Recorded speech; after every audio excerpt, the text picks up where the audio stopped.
have to be willing to mobilize. And so I want to thank those of you who are here to testify against this measure, but you have to triplicate and multiply your efforts to make sure that people understand exactly what this measure is.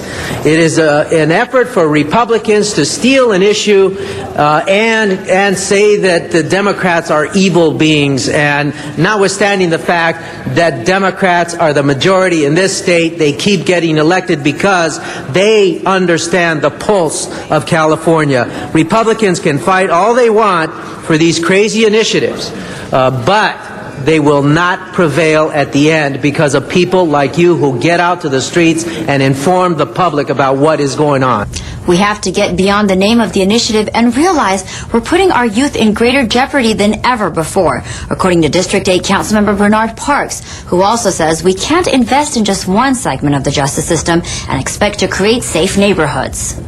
I think the issues that are in this initiative are several problems. One, I think it's mislabeled. I don't think it creates safer neighborhoods. Having 38 years in law enforcement, I don't believe you can only invest, and we've seen this for the last 4 decades, invest in only a portion of the system. If you do not invest in prevention, intervention, education, enforcement, incarceration, and rehabilitation, you do not have a system.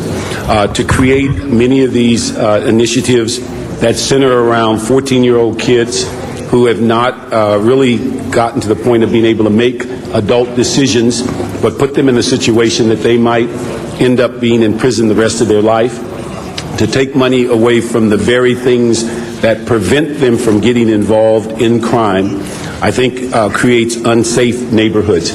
I think we only have to look at the way that this council dealt with its budget this year in returning money for libraries, buying more books, putting more money in graffiti removal, finding more money to deal with youth in prevention and intervention is the way to go. You do not rob those programs to build more prisons. I think what we have to look at, it is not a good state if all we have is law enforcement and prisons. It's not a good city if we have nothing to offer young people other than more enforcement. And so we have to get beyond just the name of this initiative, push back from it as it relates to what is being asked us to do, read the fine detail, and realize that we're putting our youth in greater jeopardy than at any time before. When we start a process of taking discretion away from judges, taking discretion away from DAs, that is the kind of thing that then you can start addressing these criminal problems and these social problems by a computer without the sensitivity of human beings looking at young people case by case and finding a solution for them. I think it's something that's important that we take this stand, that clearly send a message that something is mislabeled, it will misrepresent, and we as a city should not stand or support it. Giving statistics on incarceration, District 11 Councilmember Bill Rosendahl refers to what he calls bad laws and offers his solution in dealing with the gang problem.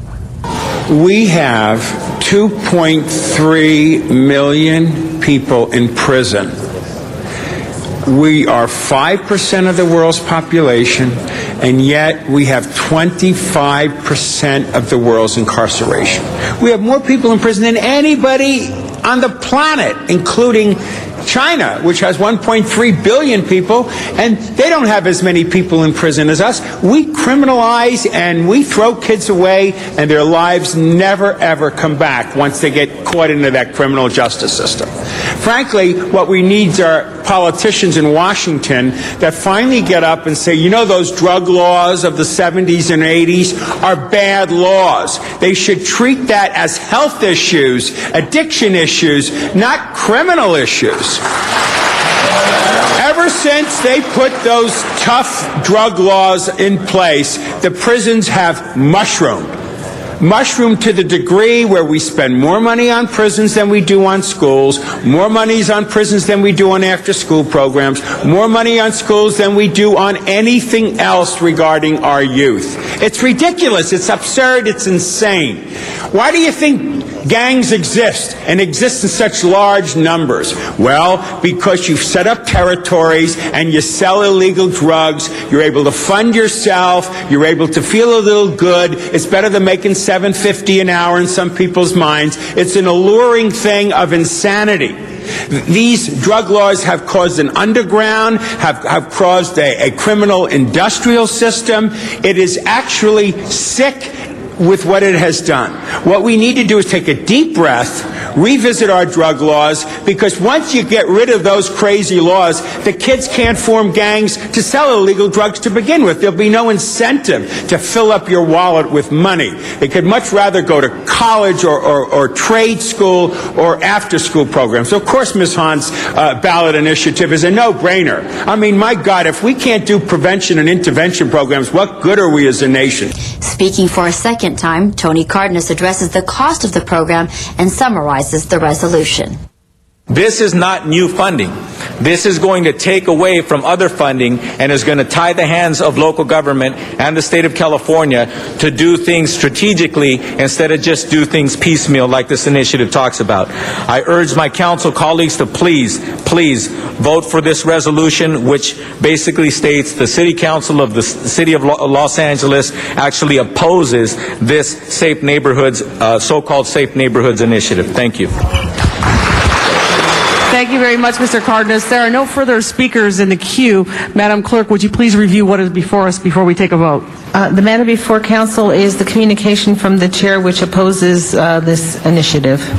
All right, Madam Clerk, would you please open the roll, close the roll, tabulate the vote? 9 ayes, 1 no. Thank you very much. LA City View is the government access cable channel for the City of Los Angeles, featuring live coverage of City Council meetings and programming about City Department services and events. If you have suggestions or comments about any of the programs you see on Channel 35 or would like to receive a free viewer guide, call our viewer hotline at 213-473-3978. We invite you to address the Los Angeles City Council on any item on the council agenda, as well as during public comment. You may come downtown to City Hall or go to the Van Nuys City Hall and participate via video teleconferencing. Remember, you can watch all Los Angeles City Council meetings live in their entirety on Tuesdays, Wednesdays, and Fridays beginning at 10 a.m. On Sundays, you can also watch the replay of all the week's meetings beginning at 10 a.m. Council Week in Review can be seen Monday through Friday at 9:30 a.m. and 6:30 p.m. On Sunday at 9:30 a.m. That concludes our program for the week ending June 13th, 2008. On behalf of Jack Popejoy and everyone here at Channel 35, I'm Rasha Goel. Thank you for watching, and please do join us for the next Council Week in Review.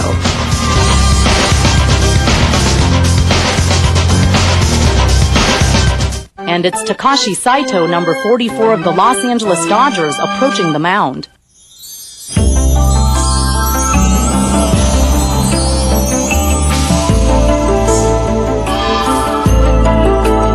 This all-star relief pitcher is the 2008 honoree for the Hope of Los Angeles Award for the City of LA's Asian and Pacific Islander American Heritage Month.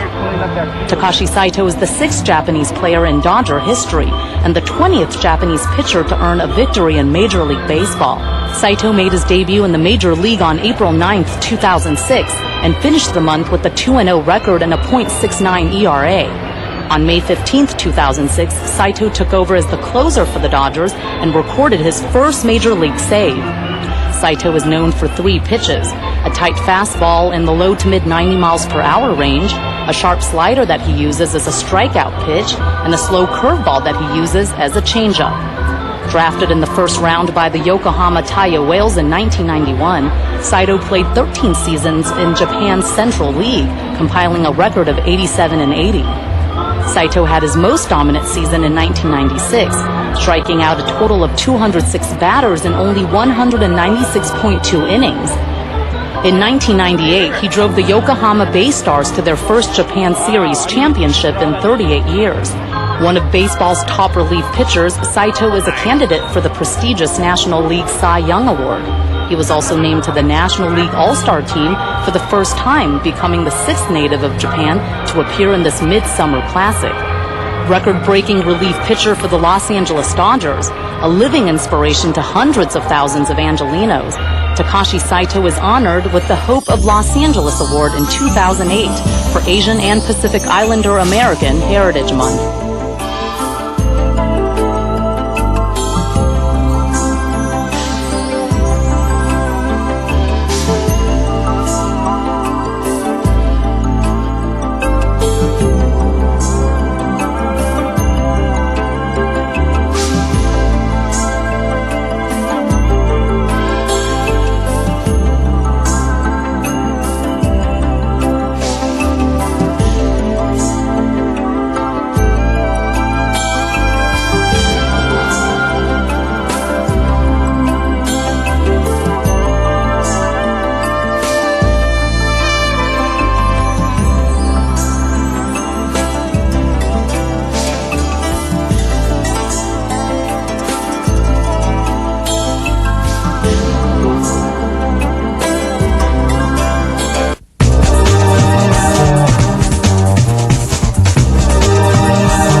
City View Channel 35. Your city, your channel.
very good morning, Los Angeles. I know it's a tough morning for us after the NBA Finals yesterday, but somehow the city will persevere. We will get through this. We'll work through our pain collectively, and we will have another City Council meeting today. It is Wednesday, June 18th, 2008, and we are here in the John Ferraro Council Chambers, room 340 of City Hall, where we meet every Tuesday, Wednesday, and Friday at 10 a.m. We welcome our audience here in Council Chambers, members of the public who have joined us today, and also our viewers on Channel 35, which broadcasts these meetings every Tuesday, Wednesday, and Friday live, and also rebroadcast them in the evening. So we welcome our viewers and those who have come down to City Hall. We are awaiting a quorum right now. I want to thank those council members who are here pursuant to council rules on time as prescribed. Councilwoman Gruhl, Councilmember Parks, Councilmember Perry, Councilmember Reyes, Councilmember Wesson, and Councilmember Zine. We have 4 members who are excused today, Mr. Weiss, Mr. Smith, Mr. Huizar, and Mr. Alarcon. That leaves us awaiting Mr. Cardenas, Ms. Hahn, Mr. Rosendahl, and we do expect Mr. Labonge to arrive at 10:30. But again, if Mr. Rosendahl will please join us as soon as possible so we can begin our meeting. If Ms. Hahn will join us so we can begin as well, and Councilmember Cardenas. Those are the 3 members we are awaiting.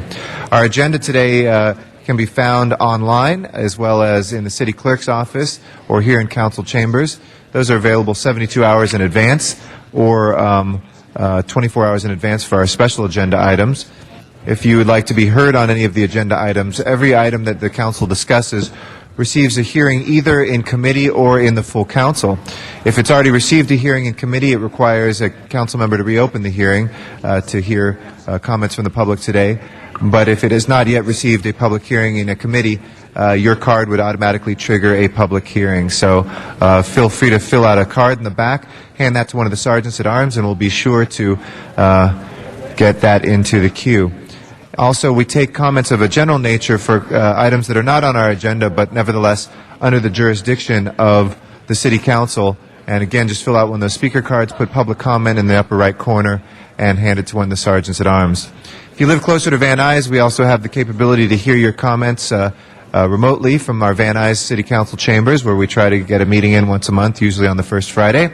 And nevertheless, we are able to hear your testimony from Van Nuys City Hall, so feel free to show up there at our council chambers.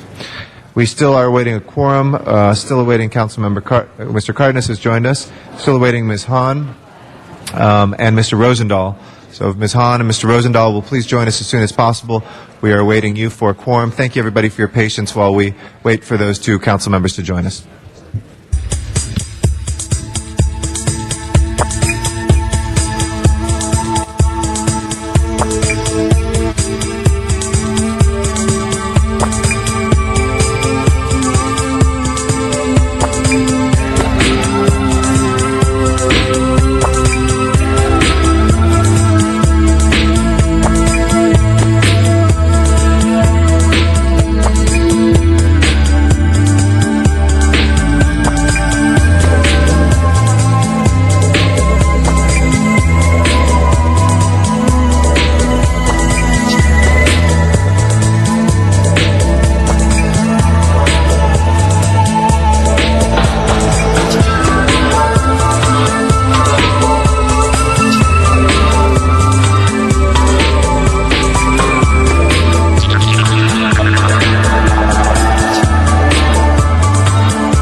Madam Clerk, we have a quorum. If you'll please call the roll.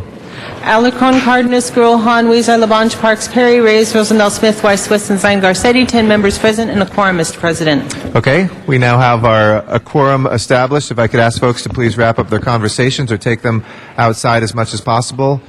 And we will begin our meeting. First order of business, please. Approval of the minutes. All right, Mr. Zine moves and Mr. Rosendahl seconds.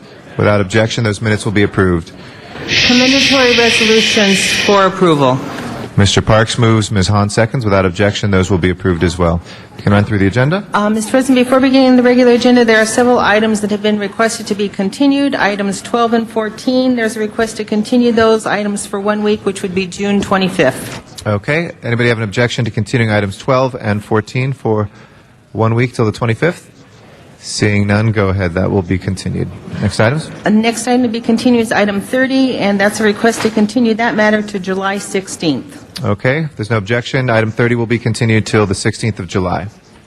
Next And items? the city attorney is requesting that two of the closed session items, 39 and 40, be continued for 1 week, and that would be June 25th. Okay. Without objection, 39 and 40 will be continued 1 week till the 25th as well.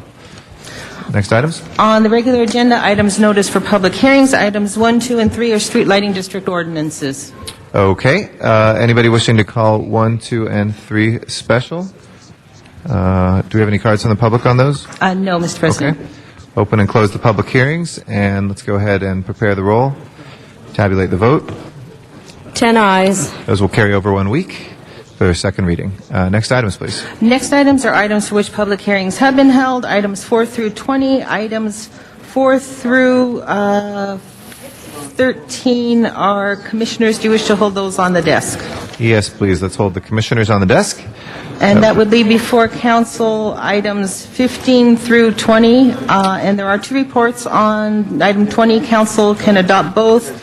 And on 17 and 15, reports have been submitted and distributed to the council members. It has been, or it has not yet? They have been. Okay. All right, we have those submitted, folks. Mr. Cardenas? 17? Yes. Mr. Cardenas? Other specials, colleagues? 15 through 20? Any other special items, 15 through 20? If not, let's go ahead then on the balance.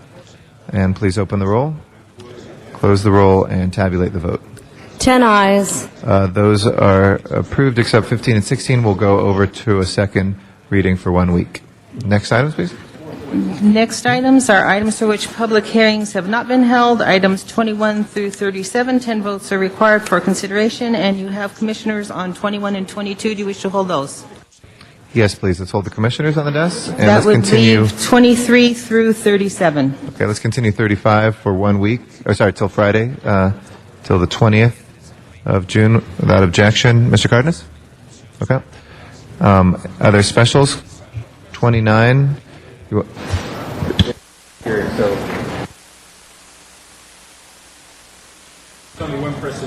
So 29, we'll call special for Mr. Rosendahl and cards from the public. Okay. Other specials, colleagues? Any And, other Mr. specials? President, you have cards, I believe, on 26, 27, 29, 32, and also 28 and 33. Okay, we'll call those special for cards from the public. Mr. Cardenas? 28, we have special card from the public, and we'll put your name down as well, Mr. Cardenas. Okay, any other specials, colleagues? Not, let's take up the balance. Please open the roll, close the roll, and tabulate the vote. 10 ayes. Those are approved. Next items, please. Next items are closed session items 38 through 43, with the exception of 39 and 40. Do you wish to hold those on the desk? Yes, please. Let's hold those on the desk. Next, if we can call the roll for the special meeting, please. Alarcon, Cardenas, Gruelhan, Weezer, Labange, Parks, Perry, Reyes, Rosendahl, Smith, Weiss, Wesson, Zine, Garcetti, 10 members present and a quorum, Mr. President. Okay, let's hold, I'll call 44 and 45 special, please.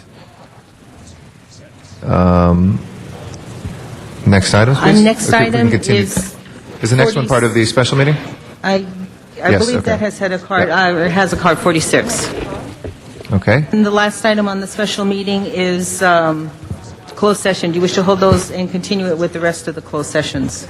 We have a card for 46, so we'll call that special. And yeah, let's hold the closed session as well on the desk. And if we can continue the special meeting back into the regular meeting and adjourn the special meeting. Okay, that would take council back then to public comment. Okay, now it's time for public comment on items that are not under on the agenda, but nevertheless are under the jurisdiction of the City Council. Today we have quite a few cards. I'd like to start with Rabbi Alan Freeling. Come forward.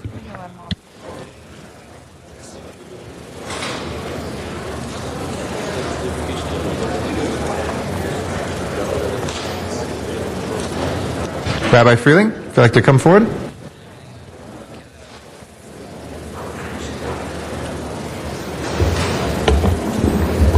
Mr. President, I've come down knowing that there is before you the matter of a possible piece of legislation which the voters of Los Angeles will have an opportunity to express their views in November. And my purpose in being here this morning is to speak in favor of that, and not only to encourage members of council to do everything they can to place the matter on the ballot, but then to encourage all the voters of Los Angeles to be supportive. While there has been a considerable amount of discussion and deliberation with reference to matters of gang reduction, gang intervention, gang prevention, what I find to be most attractive in the motion that is coming before you soon is the matter of giving young people of Los Angeles an alternative. One of the questions which we often ask when members of the staff of the Human Relations Commission discuss amongst ourselves that which is happening within our city And a question which we also ask in public is, if in fact a young person drops out of school, what is that person dropping into? And of course, all too often the answer is gangs. It seems to me that as responsible leaders, we need to provide the opportunity for young people in Los Angeles to prepare themselves for a future. And this gets me to a theme that I often speak on, namely, if in fact our entire school system is directing young people toward a college education, and if a young person says, well, that's not me, I have no ambition to go to college, what else can you offer me? And if the answer is nothing, then that person in the midst of hopelessness, may I continue? We have to try to keep it as steady as possible for each one. If you'd like to address issues separately, we can do that, but we have to try to keep it to 2 minutes per person. I'm sorry, Rabbi. For a rabbi to limit his remarks in 2 minutes is ridiculous. In any event, what I'm suggesting is, what we have to do is look at the motion that is coming before you and realize that embedded in it is job training and job opportunities. And if in fact we can encourage a young person to remain in school, promising that young person that with a basic education which is offered within the schools, added to that the opportunity to be prepared for a particular career, not college bound, but saying to that person that if in fact you stay in school and receive your diploma through the cooperation of government, the organized labor, and management as well within this city, we will promise you that there is an entry-level job waiting for you. Just stay the course. Then I think that a number of young people who would, under the normal circumstances, drop out of school, is we know that they can stay in school and have hope instead of hopelessness. Therefore, I hope that we will do everything we can within the city family to move this measure forward. Thank you very much, Rabbi Freeling. Our next speaker is Carla Sanger, and then after that will be Gloria Lockhart.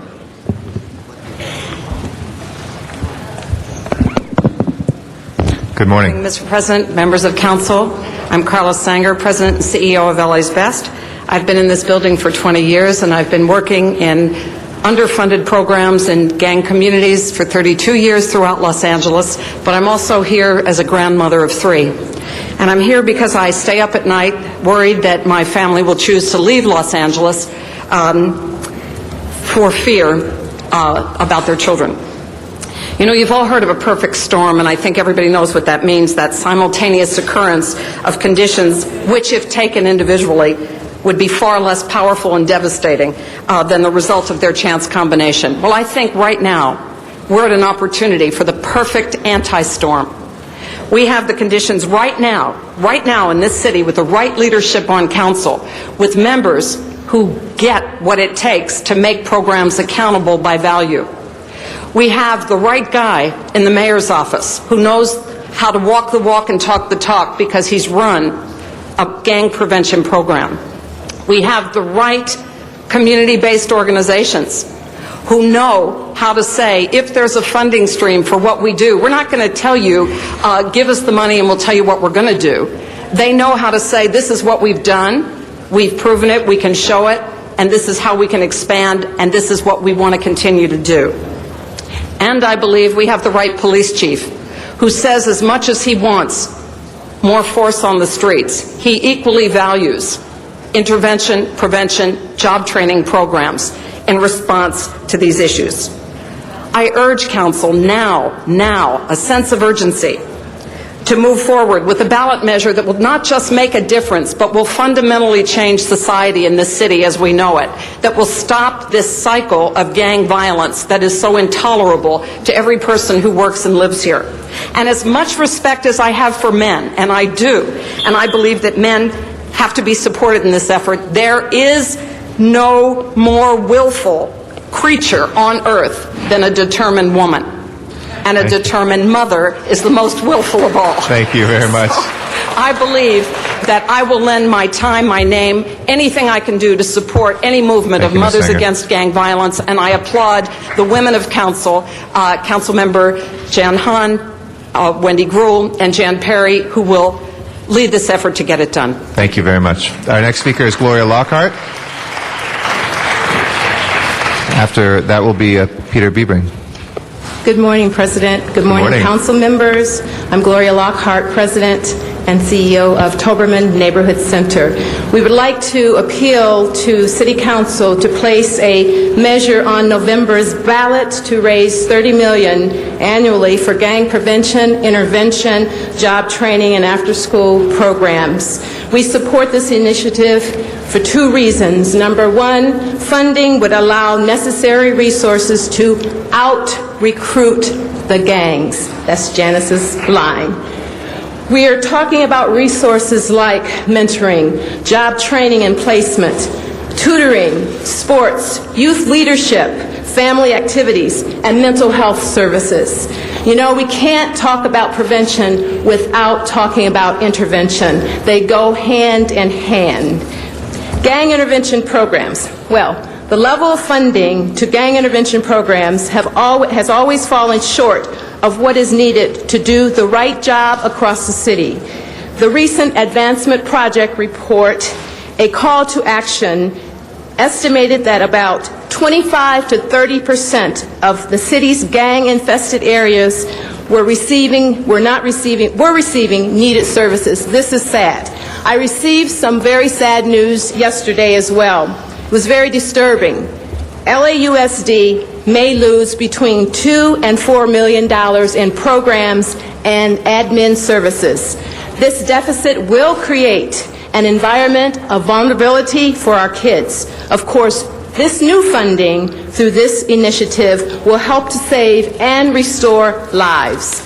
The second reason we would like to support this measure is because it will help to sustain existing programs that have proven measurable outcomes, such as Toberman Neighborhood Center. We began in 1903 providing social services to low-income individuals and families, moving them from poverty to self-sufficiency. We wrote the model on gang intervention back in 1978 as referenced in the Advancement Project report. So, let me summarize it. We've got the locations for services. We've got the experiences that we need. Let's pass the initiative so we can create safer environments that will provide opportunities for our kids to achieve the American dream. Thank you. Peter Biebring is our next speaker.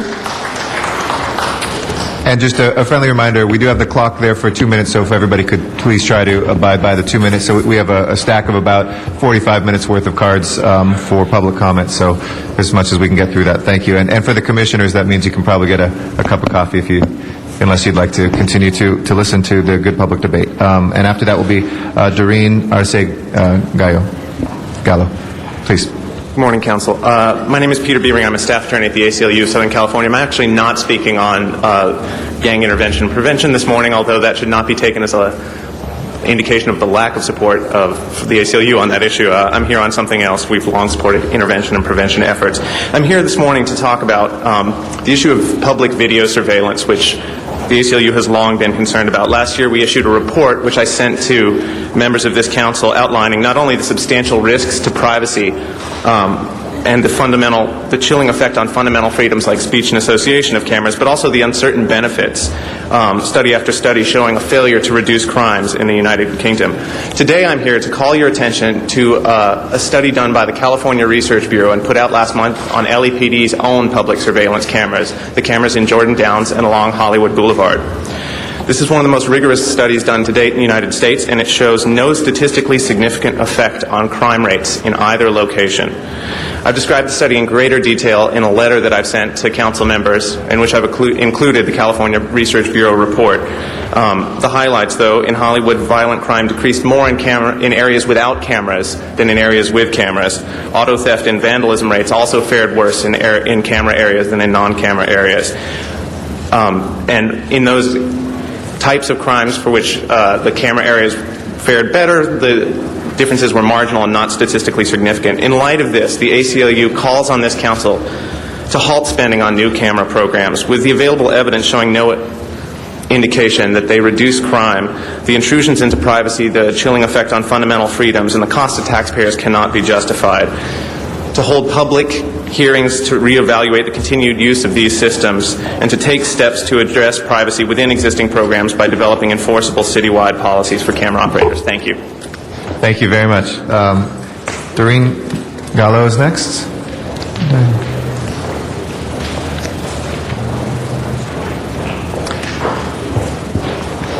And thank you very much for being here. Hi, good morning. Good to see you. Thank you. I'm very privileged to be here.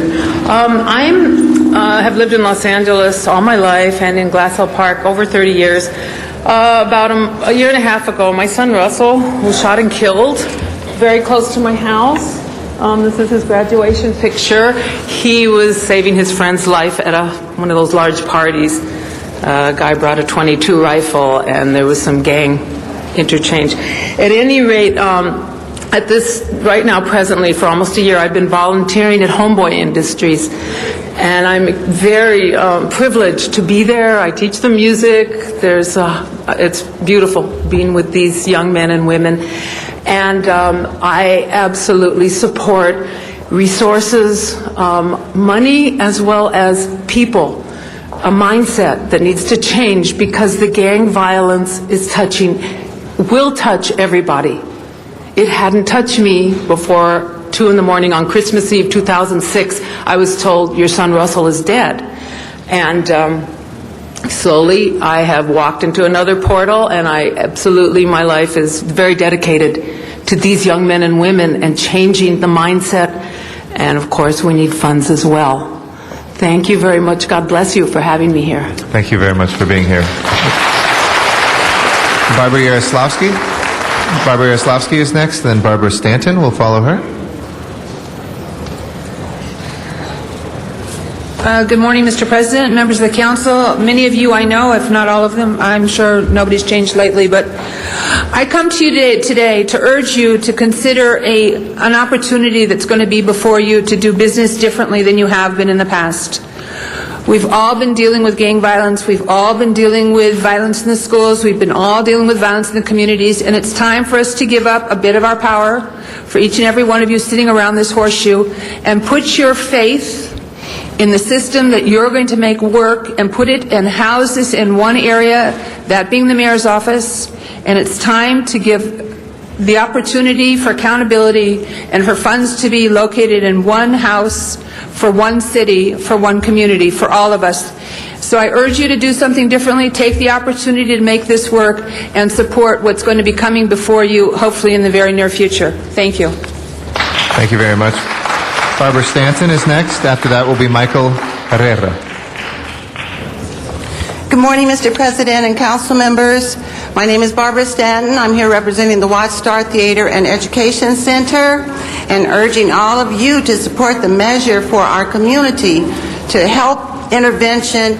I'm working every day to get the Watch Star built so that we have an alternative. But right now, we need the agencies to have the funding to recruit the people and let them know that somebody cares about them. So if you could be so kind as to work with our council person for the 15th district and get the measure on the ballot so that we have the funds, so that we're not seen as someone who's not taking an active step in helping our own community. And thank you for your time. Thank you. Michael Herrera is our next speaker. And after that will be Celis King IV. Is Michael Herrera here? Oh, come on. Please, go ahead.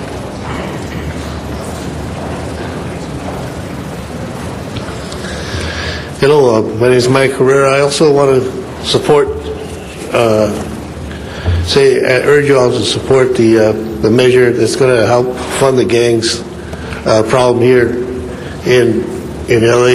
It's a big measure. It's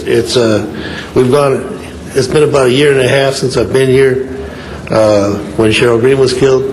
And there's still a lot to do in that area. And the major part of, we have the resources. We have some good organizations, good programs for the area, but we need funding. And that's the main thing about it. I want to urge you to please pass this measure. Okay, it's really going to help. We have measurable outcome funding with programs that are proven effective, and I just want to urge you to please support this measure. Thank you. Thank you very much, Mr. Herrera. Celis King IV is next, and then Elder Michael Cummings.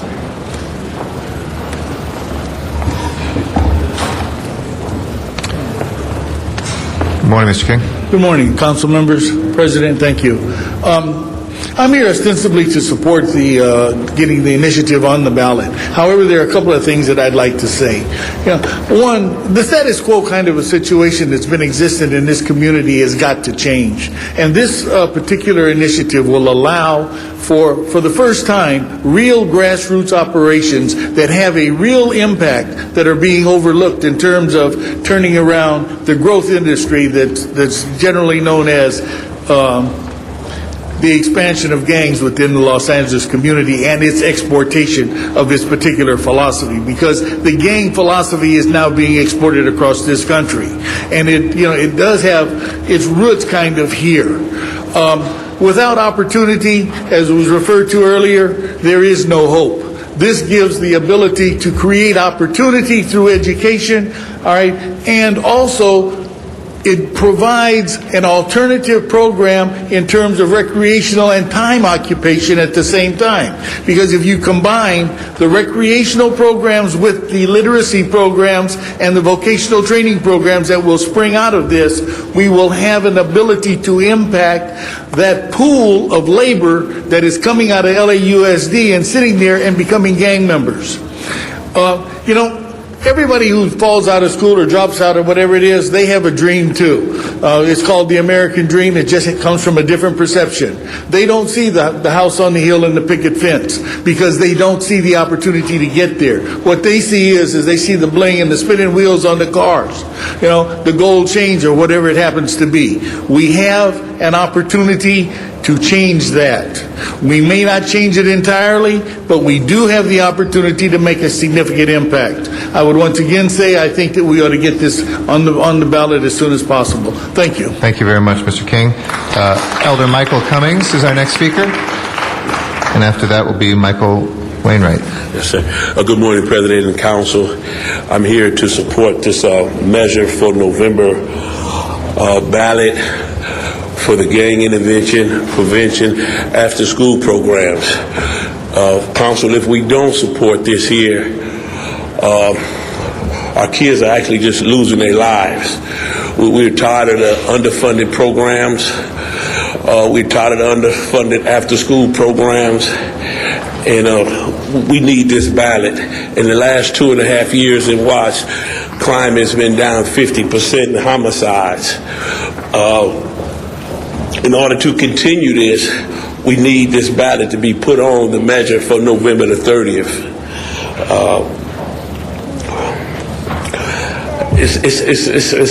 It's a shame, though, that our kids are losing their lives. I'm tired of losing our doctors. I'm tired of losing our lawyers. I'm tired of losing our teachers to an act of violence. It's time for us to step up and support this measure. And I just ask this council to support the measure for November on the ballot. Thank you very much. Thank you very much. Michael Wainwright is our next speaker. After that will be Howard Euler. Hello, my name is Michael Wainwright, Southeast Weed and Seed Program. We're located in Watts, California. I'm here to speak on the ballot measure you have in front of you. I'm here to speak to let you know that we need more funding in our prevention and intervention programs that we have in Los Angeles, not only in the city of Watts, but all of Los Angeles. And the reason being is that we, with the little bit of funds that we have had tremendous measurable outcomes in the area of academic improvement. We've increased the attendance, the grades, decreased truancy, and our job readiness. We've increased employment for the youth and at-risk youth in our communities. We did a very good job with community policing. with the relationship between law enforcement and the community, we've decreased crime 50% in the Watts community. And for those reasons alone, I think that it would be important for you to make sure that we, the community, are still, are safe, and in doing that, make sure that the measure gets passed. Thank you very much. God bless. Thank you very much. Howard Euler is our next speaker. Then we will go to the San Fernando Valley, and Beulah Sakai will be our next speaker. Good morning, council members, honorable chair. I speak today on behalf of the measure. I speak not as a retired agency director or as part of the AP group who wrote that report that shook up City Hall. Rather, I speak as a grandparent, a determined grandparent, who wants not just his grandchildren, but every grandchild in the city of Los Angeles to grow up in a violence-free community. This measure helps get us there. You're the right city council at the right time in history. There is no city council in the entire country who knows what you know about the problem of gangs and gang violence. You've passed a measure that adopted a paradigm that set the pace for the whole country on gang intervention. This measure helps get us where we have to go. We have an exciting experiment in front of us, but it's only 12 GRZs. That's a drop in the bucket to what's needed. Ms. Hahn's measure will get us a far bolder experiment, a far bolder impact. I urge you to vote for it. Thank you very much, Mr. Euler. Beulah Sakai in the San Fernando Valley is next, followed by Angela Calderon. Hi, I'm here also to support the gang prevention programs. This is my father and my mother, Manuel and Maria Calderon. My name is Beulah Sakai. On January 25th, 2008, my youngest brother, Alvaro Calderon, was murdered on the streets of North Hollywood as he was arriving back home only 1 block away. He was never affiliated with gang members or any gang, period. Yet this case remains unsolved and is considered gang-related. Alvaro simply decided to take a stroll on a rainy night, and that was his only mistake. That night was our family's worst nightmare. My brother did not deserve to die. We are left with only memories. My brother had a 2-year-old son, and he will now grow up without a father. This past weekend, we held our first annual Peace Walk in honor of lost fathers and in honor of sons who have lost their fathers to gang violence. We were greatly supported by Councilman Tony Cardenas, Richard Alarcon, Foothill and North Hollywood Police Division, and also communities and schools. This walk took place on Osborne and Laurel Canyon, in which hundreds of people attended, not only victims but entire communities who are fed up with gang activity.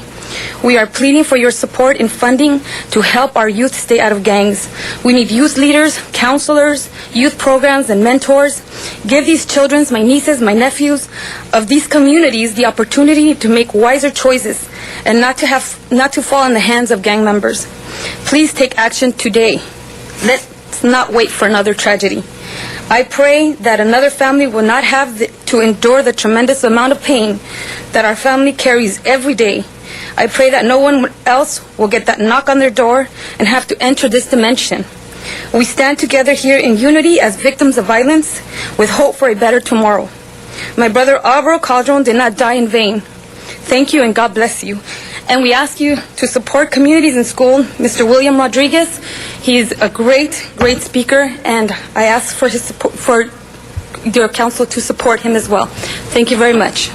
Thank you very much, and God bless you as well. Thank you for your comments. Angela Calderon is our next speaker, also in Van Nuys. Is it Angela Calderon out there? If not, Rick Nightingale, it would be the next speaker. Yes, good morning. I had something else to say today, but this was pretty important regarding the gangs. It's been going on a long time. You got to do something. I'm emotional on it because we've lost people. But it has to start with the parents, too. I grew up, we all had curfews. They don't. The parents don't make them. Because all the laws you people pass, the parents can't do nothing. You spank a young kid, the kid knows. You call the police, we're going to have the parent arrested. They blackmail the parent. So they know the rules. But you pass so many laws for all different things. And even the schools. I work for the school board. I look up at the chart and have the dress code. There ain't no such thing as a dress code. Their pants are hanging down low. That's gang related and everything. Why don't you people get on the school board and make it that they can't wear the T-shirts and the sweatshirts and the hoods that cover their heads? That if their pants fall, if the belt can't hold their pants up, they put all their pants on. It's just ridiculous the way they look because they're gang members. They come up and, hey, where are you from? Who cares where you're from? I don't understand. Thank you. Thank you, Mr. Nightingale. Charlene Lovett is our next speaker. Charlene Lovett here in Council Chambers, and then Lucelia Hooper will be after that. Ms. Lovett here? I'd like to come forward.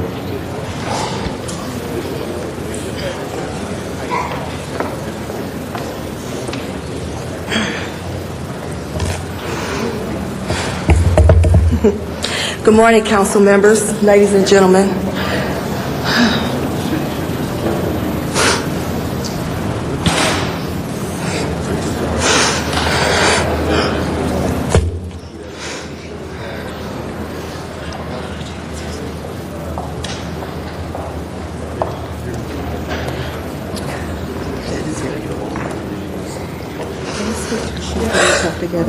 Hi, my name is Marlene Townsend. I'm Charlene Lovett's mother, Cheryl Green's grandmother. Until Charlene gets her composure, I'd like to say a word or two. If anybody in here is not for this to pass, take a walk in our shoes. See what we've had to go through in the past year and a half as far as Cheryl not being here. This baby here, Cheryl has never seen this baby. This is her niece. This baby will never know anything about her aunt other than what we tell her and the pictures that she sees. I think it's ridiculous if anyone does not want this to pass. We have to do something about this. It's getting worse and worse every day. And something has got to be done, whatever needs to be done. I agree with the man on the screen. We need to start taking more actions with our teenagers, giving them a dress code in school again, taking some of the restrictions from the parents so they can deal with their children as they need to be dealt with. The children know that we don't have anything that we can do about anything that they do. I've even heard that putting them in the corner is cruel and unusual. What are we supposed to do? You're tying our hands and you're making this generation the type of generation that it is. I'm just, look at this baby. She'll never know her auntie. Gang-related crime, hate crime, 14-year-old young lady taken away in the prime of her life, not even the prime of her life, just getting started. So this is my daughter, Charlene, and I guess she's ready to talk now. My name is Charlene Lovett. I'm the mother of Cheryl Green, and I was overwhelmed when I first came up to the podium because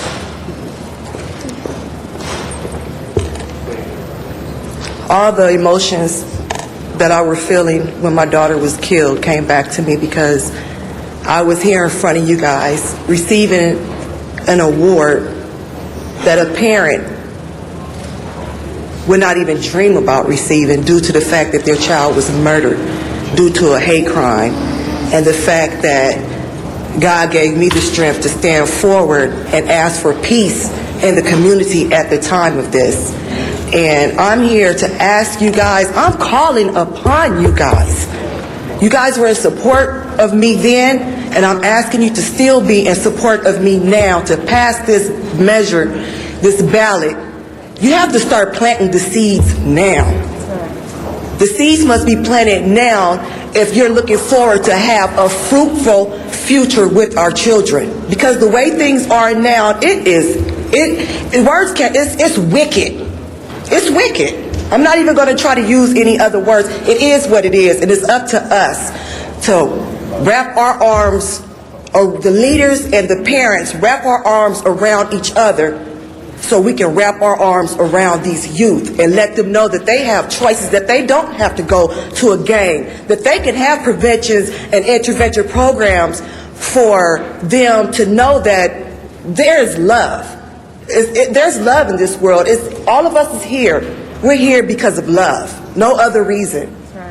So we need to do whatever we can just to show that. And thank you. I'm just so thankful that I'm here today. And Thank you very much.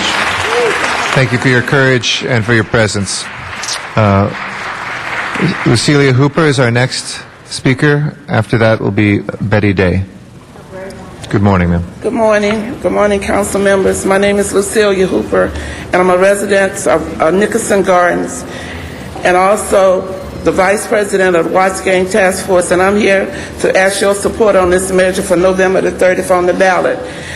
I'm a grandmother and a great-grandmother. I, too, lost my great-nephew 2 years ago through gang violence. He wasn't a gang member, and I really need your support on this measure. Please take it under consideration and please pass this measure. Thank you.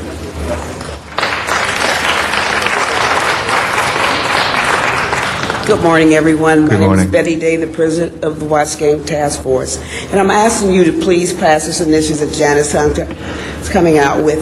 I think this would be the best thing because we've had a lot of problems, and with this we can solve some of them. We've never had crime as low as it's been since 1970, and we're all working together with the police department. We're doing a very good job out there in Watts, and I'm asking you to please put this on the ballot in November. I want all of you to just think about what could really, the good this can really do for us. So I want to just thank you for listening to us, and please take into account that we need this to be on the ballots. And I'd like to thank you. Dr. Perry Crouch is our next speaker. I want to address this, please. After Dr. Crouch will be Eduardo. Hi, Council. Ariola. My name is Jeff Hambrick, and I would like to address this, and I'm not even here for this. Okay, sir, if I could go through the folks who put their cards in, I'll make sure we get to you, but we'll get you a card, but we're going to do it in the order that people put it in to be respectful. Yeah, we'll get you a card, and you can step forward, but if you'll just step to the side right now. Dr. Perry Crouch. After that will be Eduardo Ariola. First, giving honor to God, who's the head of my life, and to this distinguished ladies and gentlemen that I've worked with years and years. And I'm willing to put this council against any council in the world because, as Big Daddy Kane said in his record, you work because you get the job done. So we asking you to answer the bell one more time.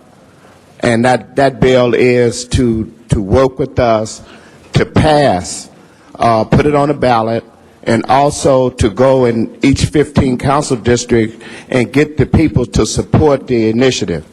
Every year, what our distinguished budget chair, Councilman Bernard Parks, who will soon be our supervisor, has to make a decision, and that decision is, how do I finagle funds to finance this and finance that?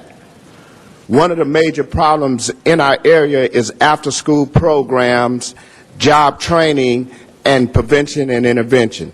This measure will give each council district the necessary funds that they need so they know who's in their area that's doing the work. This will give them year in and year out where they don't have to take money from recreations and parks. They don't have to take money from this to put it over here, but this money is always there where they can use this money for what it's meant to be, and that is to fund prevention, intervention, and after-school program.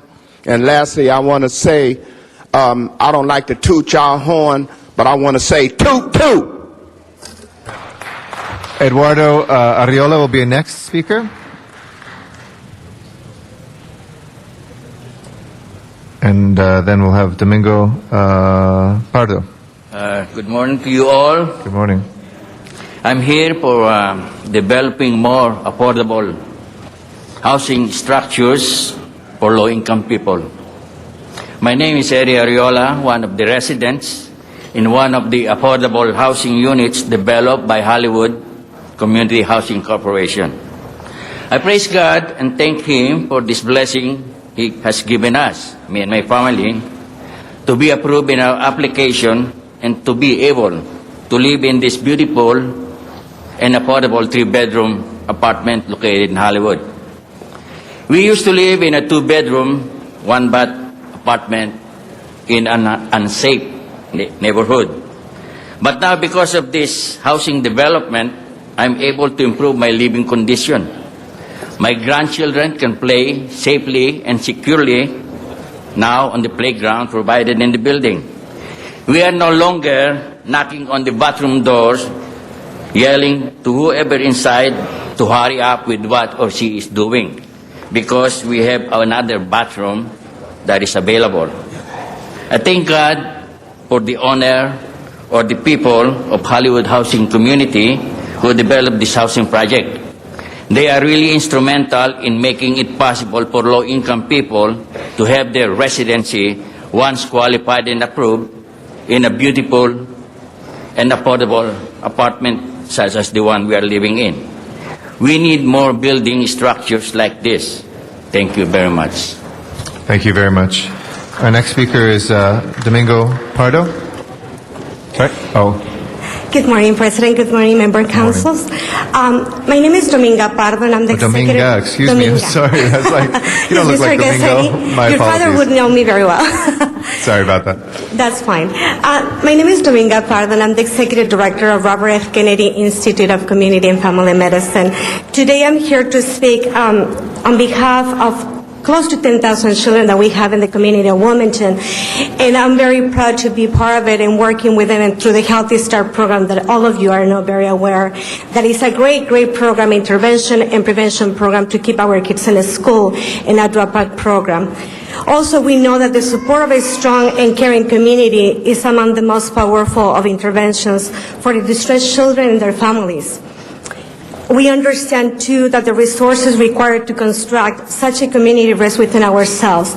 And that is the reason why I strongly urge this council to please place a measure before voters in November that will raise $30 million every year that we can invest in our kids for the after-school programs that we need, desperately need, and also to support our families that they don't have other place to go. And I know that the Healthy Start program is a great program that all of you are very well. And through the LASD, it's a proven measure that our kids will stay in school. Thank you so much, and have a great day. God bless. Thank you, Dominga. Daisy Ibarra is our next speaker, and then Juan Torres.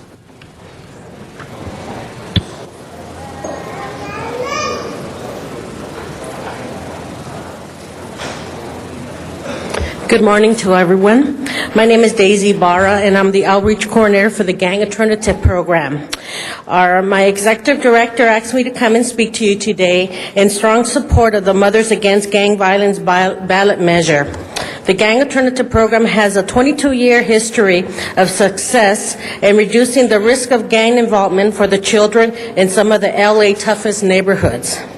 Our goal is primary prevention. We help keep kids from joining gangs.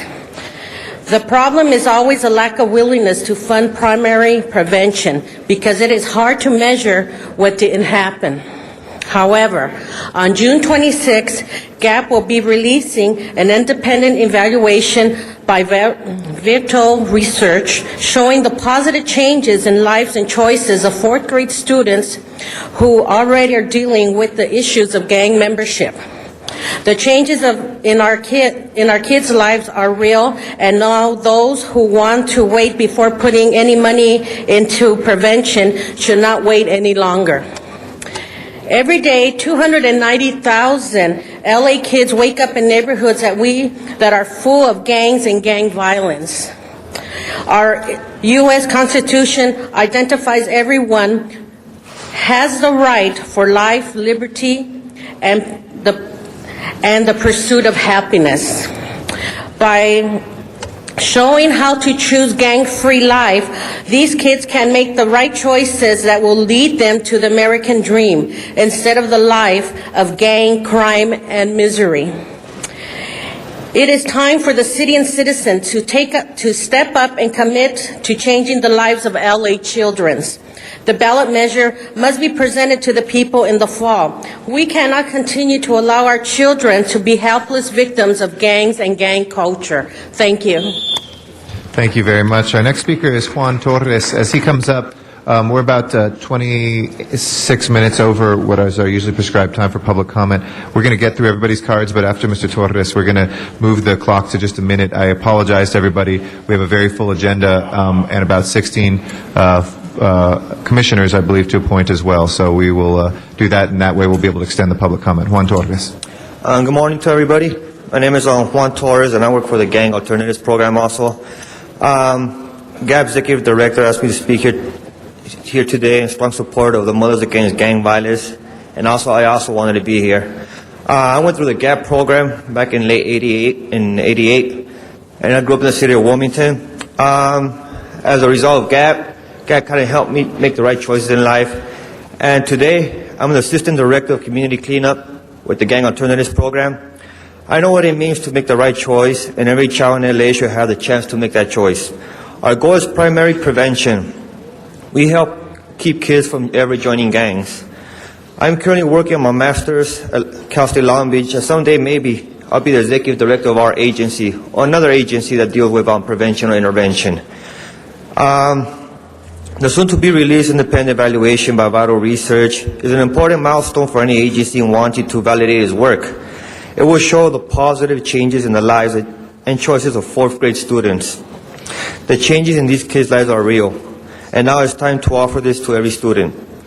GAP works hard using the best practices from the U.S. Department of Justice, the U.S. Surgeon General, and the U.S. Conference of Mayors. It incorporates proven effective strategies and tactics that need to be available for every child and neighborhood in LA. It's time for the city and citizens to step up and commit to changing the lives of LA's children. The ballot measure must be presented to the people in the fall. We cannot continue to allow our children to be helpless victims of gang violence and the gang culture. And as a program like this, it has me being a student of the GAP program back in '88, it gave me a chance, and as a result, I'm here helping other students out. So let's give other kids a chance too. Thank you, and thank you for your good work. Timothy Watkins is our next speaker. And then Gregory Thomas. If folks are not speaking on the gang measure, they'll still get 2 minutes. It's just on the gang measure. We're going to try to limit to a minute to make sure we can get everybody in. Go ahead, please. Good morning, everybody. I just made the 40-minute trip here on the freeway from Watts so that I could address this issue. You know, I don't come very often and waste your time. What I wanted to talk about is that in Watts, over the last 2 years, we've seen a significant reduction in homicide rates, and we think it's because the community and all of its partners are working so hard to reduce violence and destruction in our community. But we know that that's only going to last so long if we don't begin to provide additional resources that help people choose from, alternatives rather than expressing themselves through violence and destruction. I head up the Watts Labor Community Action Committee, and for 44 years we've been doing the work for the city of addressing the problems that come from abject poverty. We're treating the symptoms, but we know that our most remarkable outcomes were back in the early years when we had thousands of kids working after school, during the school year, and during summer programs, and earning a stipend that allowed them to realize some degree of self-sufficiency. What we're looking for is alternatives. If we simply treat the symptoms, we're never going to get beyond that and get to the cure. And so I just want to say to a city that spends over $1 million per homicide just to investigate the crime, that this is a pittance. And that I talked to my wife this morning, she jumped up and down and said, absolutely, $3 more a year for property tax, absolutely, let's do it. So I'm asking the City Council to support the initiative. Let's get the votes needed to get this on the ballot. Thank you. Thank you, Mr. Watkins, and thank you for your good work. Gregory Thomas is next. After that is Cesar Zaragoza. Thank you, Mr. President, and esteemed council members. If you will, just imagine we as a city, one of the greatest cities in the country, figured out exactly what to do with this challenge in respect to gang-related motivated violence. Imagine that this particular initiative, spearheaded by this esteemed Councilwoman Hahn, being the initiative that really gets us going in terms of allocating the necessary resources to those very challenged communities that we know exist. And then imagine us having this conversation several years from now, where we're talking about how this moment and this time led to the great accomplishments of finally dealing with the issue of gang-related motivated violence. Well, I submit to you this morning, esteemed council members, that it starts with moments like this. It starts with moments where we dig deep within our souls and ask ourselves a question: where do we stand? Where did we stand when our city was suffering from an issue that didn't just start yesterday, but an issue that's been going on for the last 40, 50 years? Where did we stand? Did we stand on the side of what's in the best interest of our kids in the future in respect to living a better quality of life? Or did we allow the wheels of political expediency to prevent us from making the tough decisions that affect generations to come? Thank you very much. Appreciate your comments. Cesar Zaragoza is next. Then Walter Bechtel will follow. Good morning. Good morning to everyone. We're here on behalf of Blue Card Rangers, an after-school program.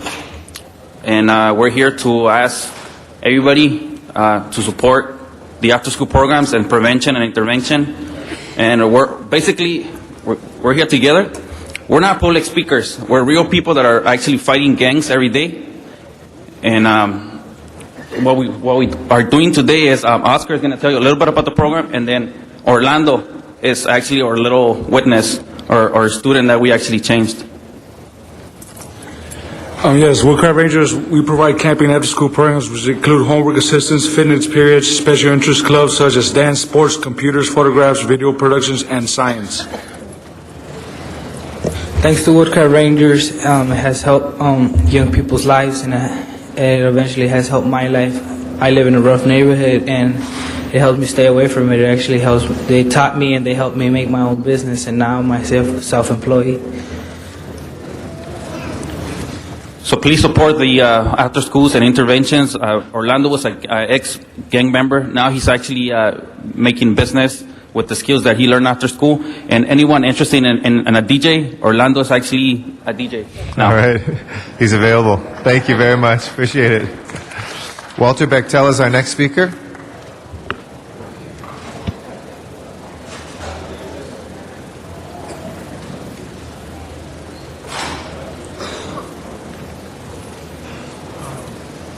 Okay. I came here also to say something else, but now that you're all talking about gangs, I remember coming here about a year and a half ago. It's been over almost 2 years. I've been trying to explain to the city somebody needs to talk to me about the problem with illegal wiretapping and the music industry. You keep sending messages to the gang members that it's okay to continue on doing what they're doing. So how can you tell this community that you intend to stop the gang activities when you continue to encourage them? I was appointed to talk to somebody over at the police commission back in October of 2006. He still hasn't talked to me. You think I'm some kind of a joke or something? I'm related to everybody in this city, who brought you your water, your electricity. I'm related to people from Oklahoma who brought all your oil to your country.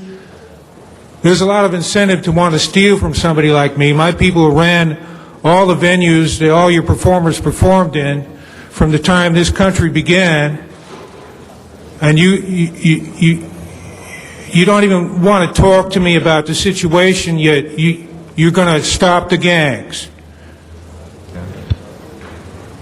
Somebody one day is going to come in here, hopefully, and talk to you about the way you are encouraging the gangs. You don't care about them stopping them at all. Thank you. Zuma Dog is our next speaker. After Mr. Dog will be Arnold Sachs. Are you speaking on the gang thing or something else, Mr. Dog? No, it's general public comment, right? First of all, I'd like to, okay, I got 2 minutes. I appreciate that because a lot of important things here. First of all, yesterday, and you know what? A lot of the gang issues could be solved if the city really, I don't want to talk about this again, but how do you not to honor all these people? I think the city could do much more, and I think that a lot of the things that are promised don't end up making it to the people as promised. We talk about the nonprofits, so I'd like to say to all the people here, please, you should watch where the money goes to, because of course we need the money to help the communities, but then it doesn't do any good if it doesn't make it to where it should. And I'm very concerned. I think the number one problem in the city of Los Angeles is the nonprofit organizations citywide that are given money to help the community, and then it gets funneled off to the side, front-end loaded contracts, cronyism, patronage, then they don't get to deliver the services as promised, and then the community goes further down into disrepair. So I do want the city to do much more about accountability of this money. It's a joke. And so let's move on to some other things, but the nonprofits, because again, I think the deck is stacked against it and it's a big scam, the whole thing. And speaking of scams, neighborhood council elections, you've been hearing me talk about it for a long time. I think y'all stepped into some federal doo-doo on this one because you have 13-year-olds voting in the neighborhood council elections.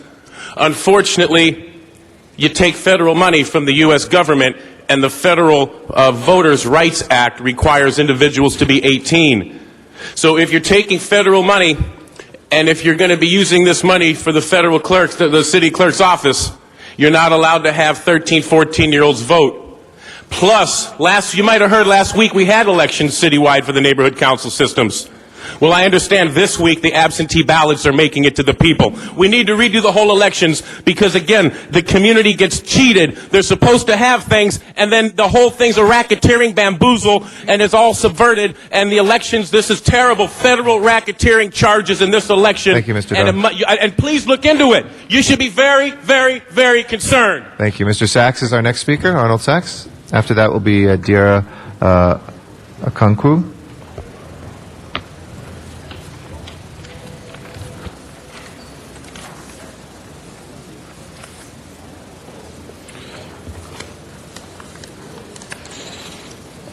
Good morning, Council. Thank you very much. It's really, I don't know what exactly the word is to use, but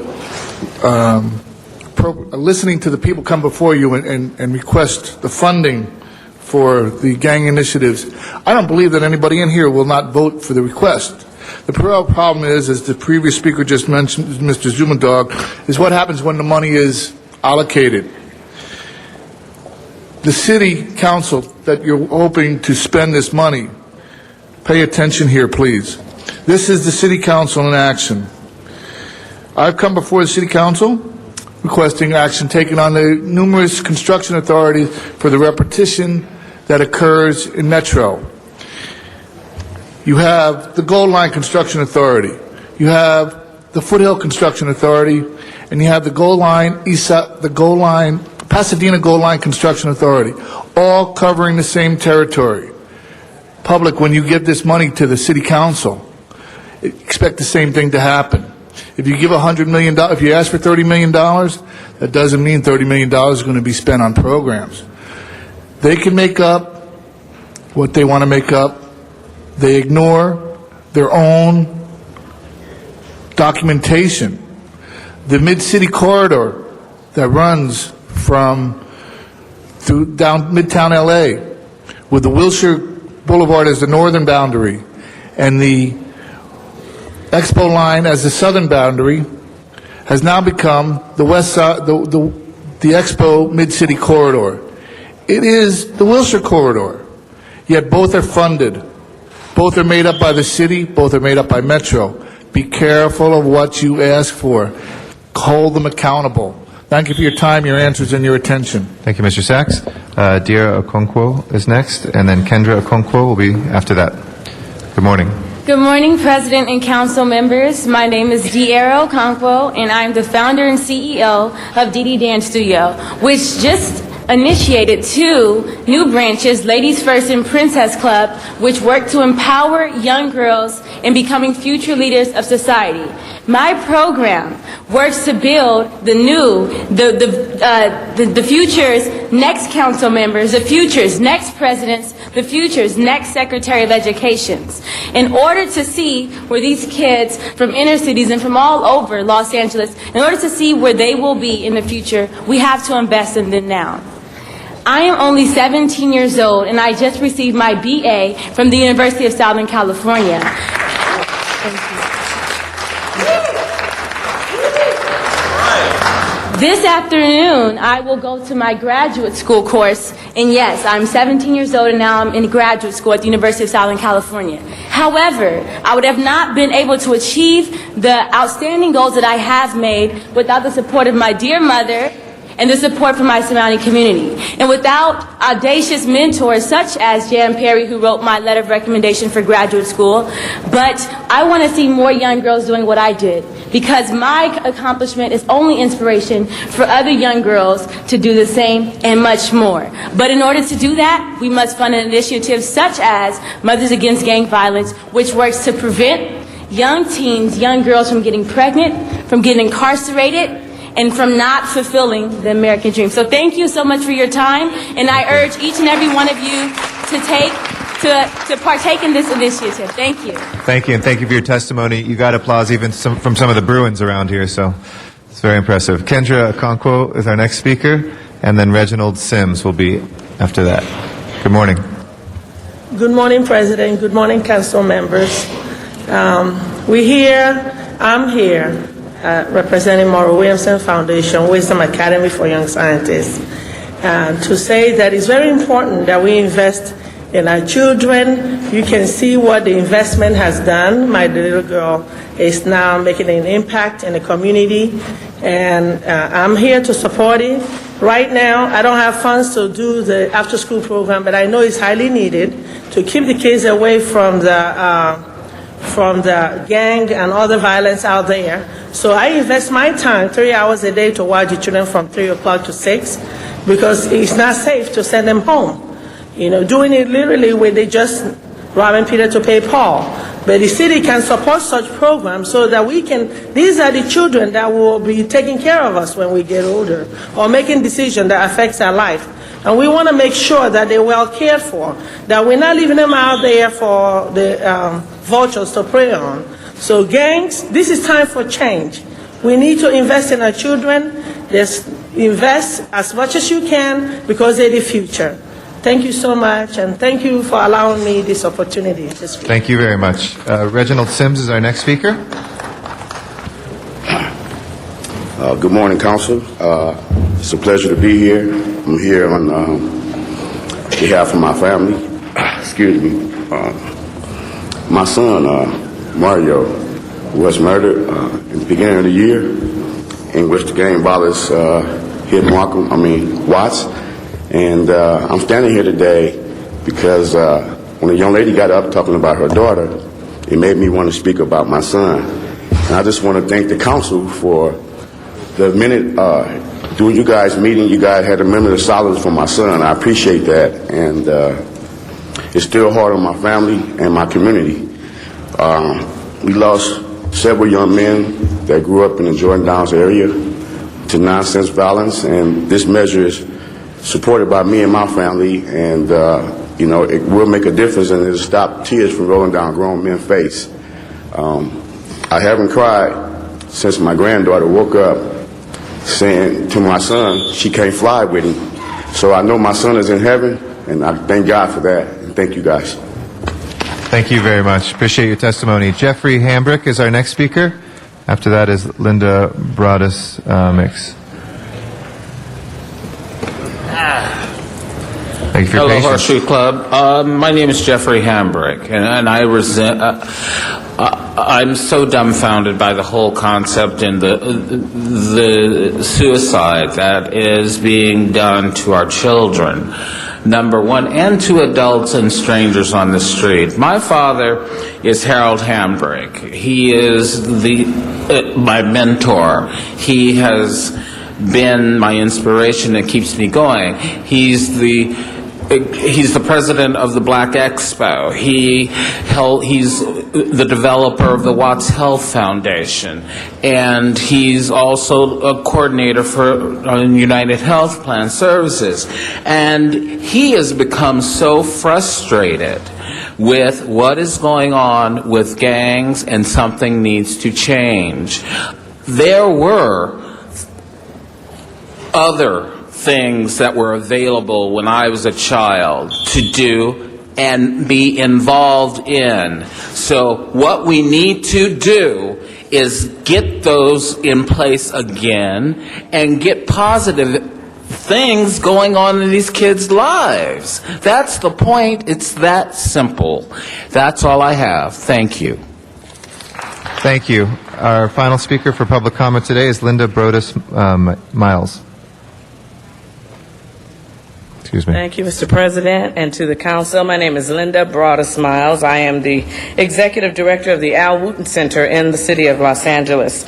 And I wanted to step forward and implore the council to place the measure on the November ballot to raise $30 million annually for our gang prevention and job training programs. But I wanted to also share with the council about another after-school program that the Wooten Center is giving our students in the inner city that is a gang prevention program, and that program is called the Street Soldiers Program.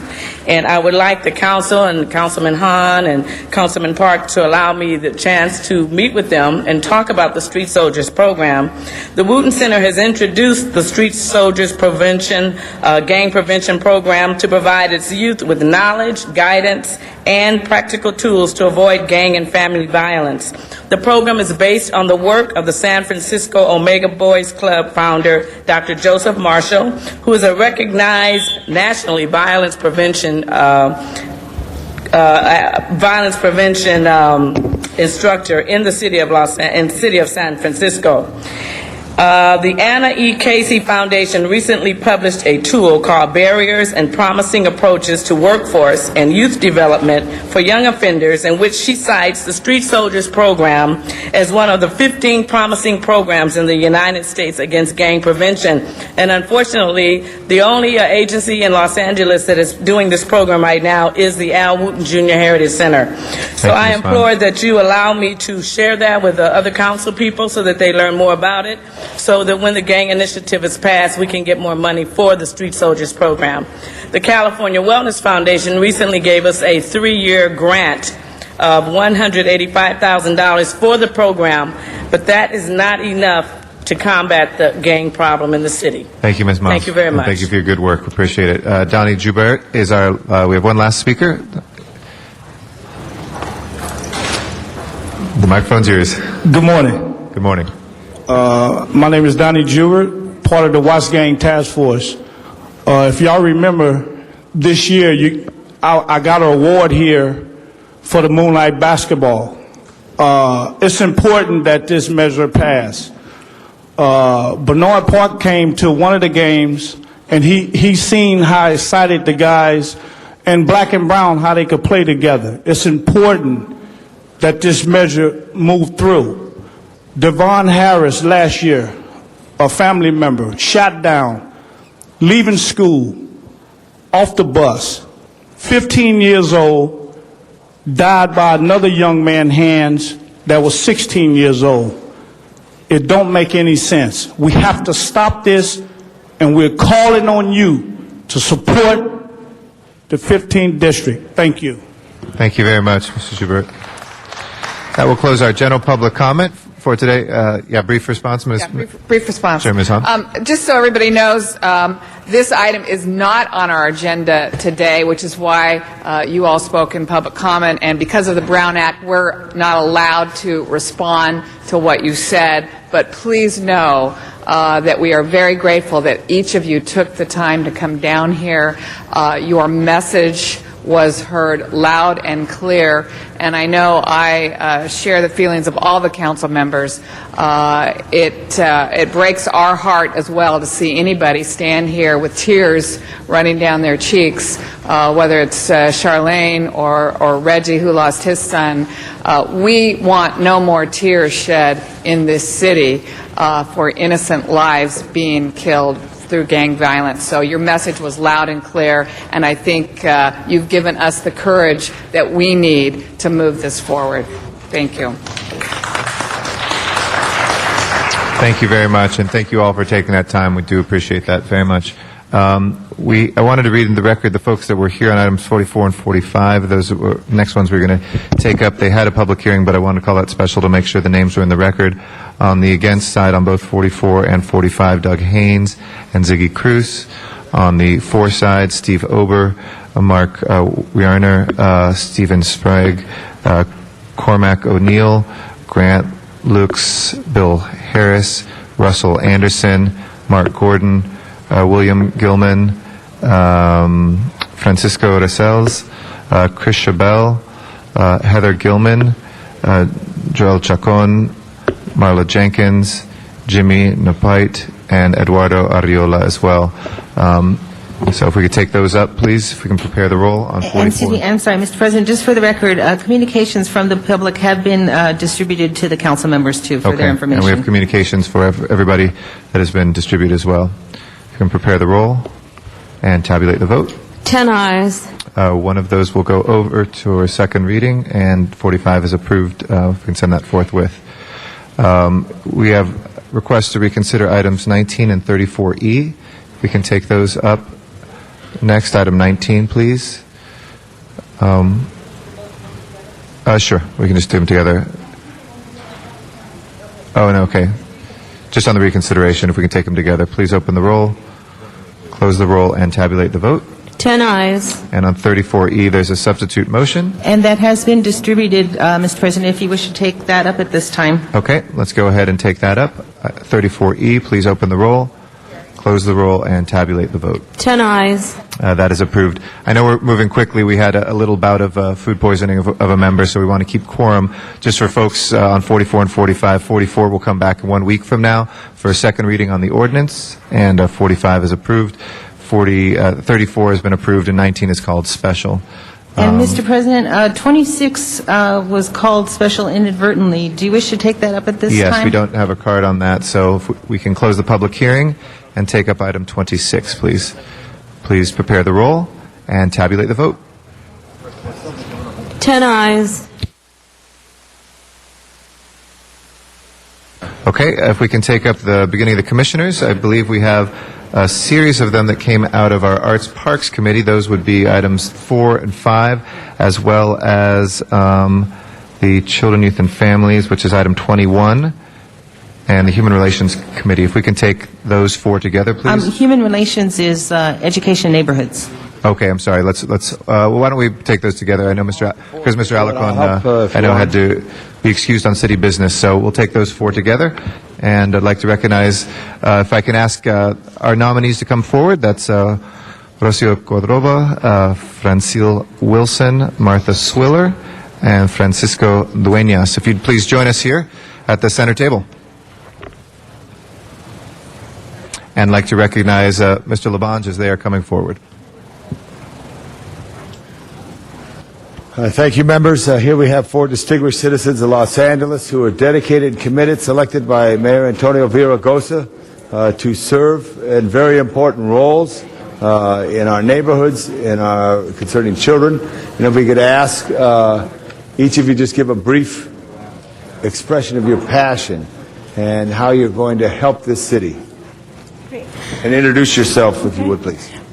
Thank you for having me here today. My name is Martha Swiller. I'm the chair of the Los Angeles City Commission on Children, Youth, and Their Families. When I sat here 2 years ago, I had my 2 daughters, who are now 6 and 3, sitting on my lap. And today I sit before you 7 months pregnant. And I just want you to take that as an indication of my belief that Los Angeles is the best city in the world to raise a family, and my belief that for many families, thousands of families, it can be a better place. And that's why I'm here today, is to ensure that I do my small part to make this city great for all families, regardless of their situation. So I want to take just 1 minute to thank the mayor, the city council, for your tremendous commitment to the Commission over the past 2 years. You've shown with your support, you're allowing us to focus, allowing us to really be accountable for what we're doing, and that shows your commitment to the children of this city, shows in your commitment to the Commission. And finally, I just want to thank the staff. Rafael Lopez, our Executive Director, on the entire staff is not only professional and knowledgeable, but energetic and committed, and it's a pleasure to work with them. Thank you. That's a nice compliment to hear about one of our general managers. Thank you, and we look for a reappointment. Ms. Wilson. Yes. Good morning, Council President Garcetti and all the council members. I'm Francil Rusan Wilson. I'm an associate professor of American Studies and Ethnicity at the University of Southern California, and I live in the 10th Council District. I'm a labor and intellectual historian who specializes in race, gender, and work, and this is the passion that I bring to my service on the Commission for the Status of Women, where I've served since January of this year. In my brief term on the Commission, I've worked hard with all the commissioners and the outstanding interim director, Kelly Hawkins, and her staff to reinvigorate our efforts to make sure all women and girls in Los Angeles achieve their fullest potential. I'm the chair of our Jobs Committee, and I'll be working with city agencies like DWP and with the Workforce Industrialization Board to make sure that our girls and women also understand that they can have great jobs and good careers that are non-traditional. And I've also been working with other universities in the area to make sure that our education programs reach all women and girls. And I just look for your support in helping continue this important work. Thank you very much, Ms. Wilson. And Ms. Cordova? Yes. Good morning, President Garcetti and council members. My name is Rocio Cordova, and I'm currently a commissioner with the Commission on the Status of Women. In my professional role, I'm an attorney, and I serve as co-founder and executive director of California Latinas for Reproductive Justice. We are a statewide policy and advocacy organization working on behalf of women and girls, particularly in the Latino community, but throughout all of our communities. I'd like to begin by just expressing what a privilege it has been to serve as a commissioner for the Commission on the Status of Women over the past year. It has been a sincere honor to serve with other commissioners who have significant expertise in their fields, and all of whom share a passion for women and girls. And I'd also like to give special thanks and acknowledge the exceptional leadership of Interim Executive Director Kelly Hawkins. Under Kelly's leadership, the Commission has made great strides in a number of different areas. First of all, Kelly's leadership has allowed the Commission to increase its role in providing policy expertise to both the city as well as other policymakers with respect to both state and federal legislation. Under Kelly, the Commission has also been able to build upon its strengths to continue to serve as a valued resource to the community. And finally, under Kelly's direction, as well as the leadership of the commissioners, the Commission is developing some innovative new collaborations with a number of different sectors, ranging from the community to academia, as well as working with the business sector. I'd like to just highlight that my particular role over the past year has been, I've been delighted to serve as chair of the Legislative Committee for the Commission. And through this opportunity, I have had a chance to collaborate with both the commissioners, Ms. Hawkins, as well as Commission staff, to develop policy priorities for the Commission for 2008, also to assess, analyze, and take positions on over 35 both state and federal bills, and finally to humbly share my own policy expertise as I have been working on these issues for over 17 years myself.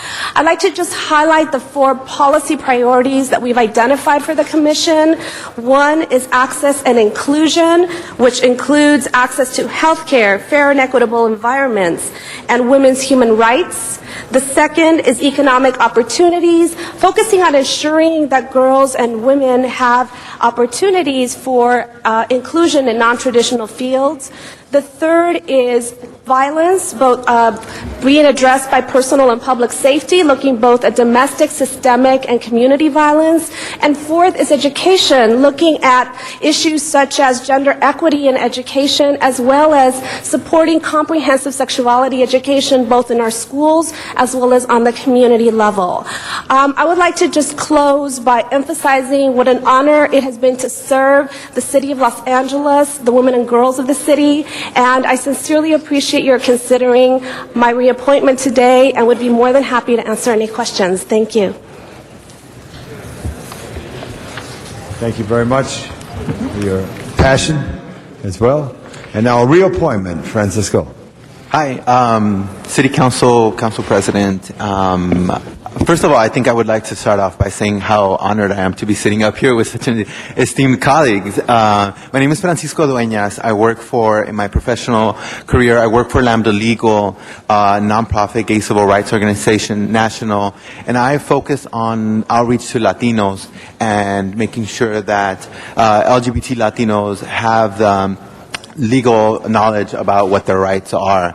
I currently serve on the Human Relations Commission, and I think what I find here, sitting here at this table with such esteemed colleagues, I also find there. And so I would like to both sort of echo some of the words that some of my colleagues here have said about what a privilege it has been to serve on this commission, and in what high esteem I hold some of the colleagues, including Commissioner President Kara Carlisle and Commissioner President Keith Roman, as well as Commission staff, Rabbi Alan Freeling. And I think that I feel that this commission has so much potential to continue to do its great work and to really focus on inclusion for the city as a whole, but then to go beyond that and really to synthesize and create synergy amongst our many different communities that we have here in Los Angeles. And I think that I really think we're at a cusp for doing that across the city, and I'm really looking forward to continuing the work there. Thank you.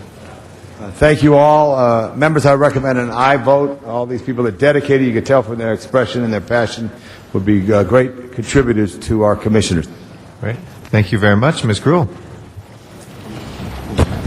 Thank you very much, Mr. Garcetti, and thank you to all of the commissioners. And something that struck me in listening to all of you, which I haven't always heard from commissioners in the past, was the acknowledgement of the leadership of the general manager of those departments and executive directors, whatever their title may be. And I think that is something we should treasure, and the fact that there's been some leadership, and particularly in difficult budget times where they've had to manage with less and do more. The demands are even greater. And so I just want to acknowledge and appreciate that you have had a good experience with our staff as well. And I've had the pleasure of sitting down with each of the general managers, and some of the commissioners, like Martha and I had a chance to sit down and talk about the strategies and the excitement that is occurring. And Kelly and I sat down to talk about what these commissions are doing to change the face. And when we heard, albeit lengthy time you had to wait here to hear, but I think it was very important to hear from the people who spoke this morning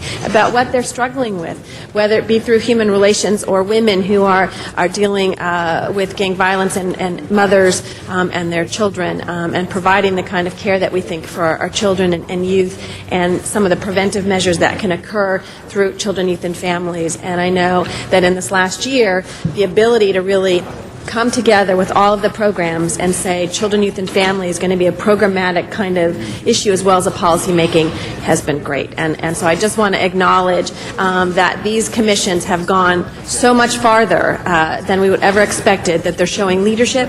And so I just want to say thank you, because it has not gone unnoticed from us that what you're doing is really rolling up your sleeves and saying we're going to make a difference. So I just want to say thank you to each of you, because in the meetings that we've had, they've been substantive, they've been goal-oriented, there's been benchmarking, and being able to have the demonstrated success at the end of it to say, here's what we've accomplished, which helps us when we come to Budget Committee in the city to see that, to say, here's all the things that they've done, and it is important to keep that. So I just wanted to acknowledge some of those points today and to thank all of you and your willingness to stay through all of this today, but I think it was an important opportunity to hear from people who are impacted by the issues that you deal with every single day as commissioners. So thank you very much, Mr. President. Thank you. Ms. Hahn and then Mr. Rosendahl. Thank you, Mr. President. And I was really going to echo what Councilmember Gruhl just said. I know you had to sit through a lengthy time of public comment, but I think Children, Youth, and Families, Commission on the Status of Women, and Human Relations Commission, all of those commissions are so key to these people's lives. And one after another stood up here and pretty much pleaded with us to look at what? Investing more money in our young people, investing more money in our young girls, so they don't get involved in gangs. And I will tell you, these commissions are so important, and you commissioners are so critical to being the link between government and the people that we all serve. And Human Relations, I know, has been invaluable to me in Watts, in Harbor Gateway, in Wilmington. We've created community task force on finding solutions to mainly gang violence and relationships between the community and LAPD. And Human Relations has been right there with us and provided an incredible service, which I actually think is a lot of the reason why we're seeing crime stats go down and just whole relationships in communities turn around. I really want to thank Human Relations for that. I just attended the graduation of YWAR, and I know we're moving that, but I don't worry that it's going to get lost, because, again, that is so incredible, from adversity to resilience. Seeing these young girls who went through that program through the help of our city department and talk about, if it had not been for that program, they would be gangbanging, and they would have lives that were lost and, sort of beyond recognition. So the programs that you oversee, the passion that you have, the commitment you have to really grabbing lives in Los Angeles, holding on to them, and changing them for the better is probably one of the greatest things we do in the city. And with tough budget times, as was said, I don't think we can ever forget that it is really these committees, these commissions, these departments that really do touch lives in the city of Los Angeles. And if we're not about what you do, then really shouldn't be about anything, because nothing else matters if we don't really change lives in Los Angeles. So thank you for agreeing to serve.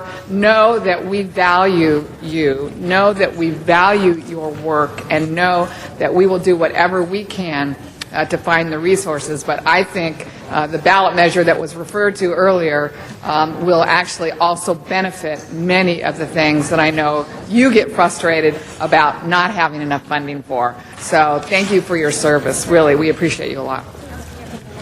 Thank you, Ms. Hahn. Mr. Rosendahl. Thank you, Mr. President. And I certainly echo my two colleagues, Ms. Gruhl and Ms. Hahn, for their laudatory comments about what you all have done. Let me just ask, and anybody can answer this, be it the Status of Women or the CCYF folks. We got a real crisis besides the children's crisis and the kids' crisis and the gang issues and all that, which, of course, this partial measure that Ms. Hahn, with such brilliant leadership, put on the ballot, I will enthusiastically support and believe we need to do that. But let me start with the women thing. We're getting older. I happen to be 63 now. And we have very few programs for seniors. some of the seniors, us guys die quicker than the ladies do, but we are all getting old. And I know there's other commissions that deal with aging, but women and children and families are all tied into this. So on a general question for all of you, we haven't done enough for seniors, we're not doing enough for seniors, and how do you see your commissions operating in that milieu for seniors? Senior women, I have them on a Empowerment Congress Committee of Seniors. There are more women in the room than men, but there are some men in the room too, and hopefully we'll all live to be 80 and 90 years old. I'd like some general comments about how your commissions deal with seniors and what plans we need to do going forward. Well, I'm going to just start, and then Please. My fellow council commissioners will help me. As the Commission on the Status of Women really decided to refocus its priorities, among the 4 priorities are really looking at women of all ages.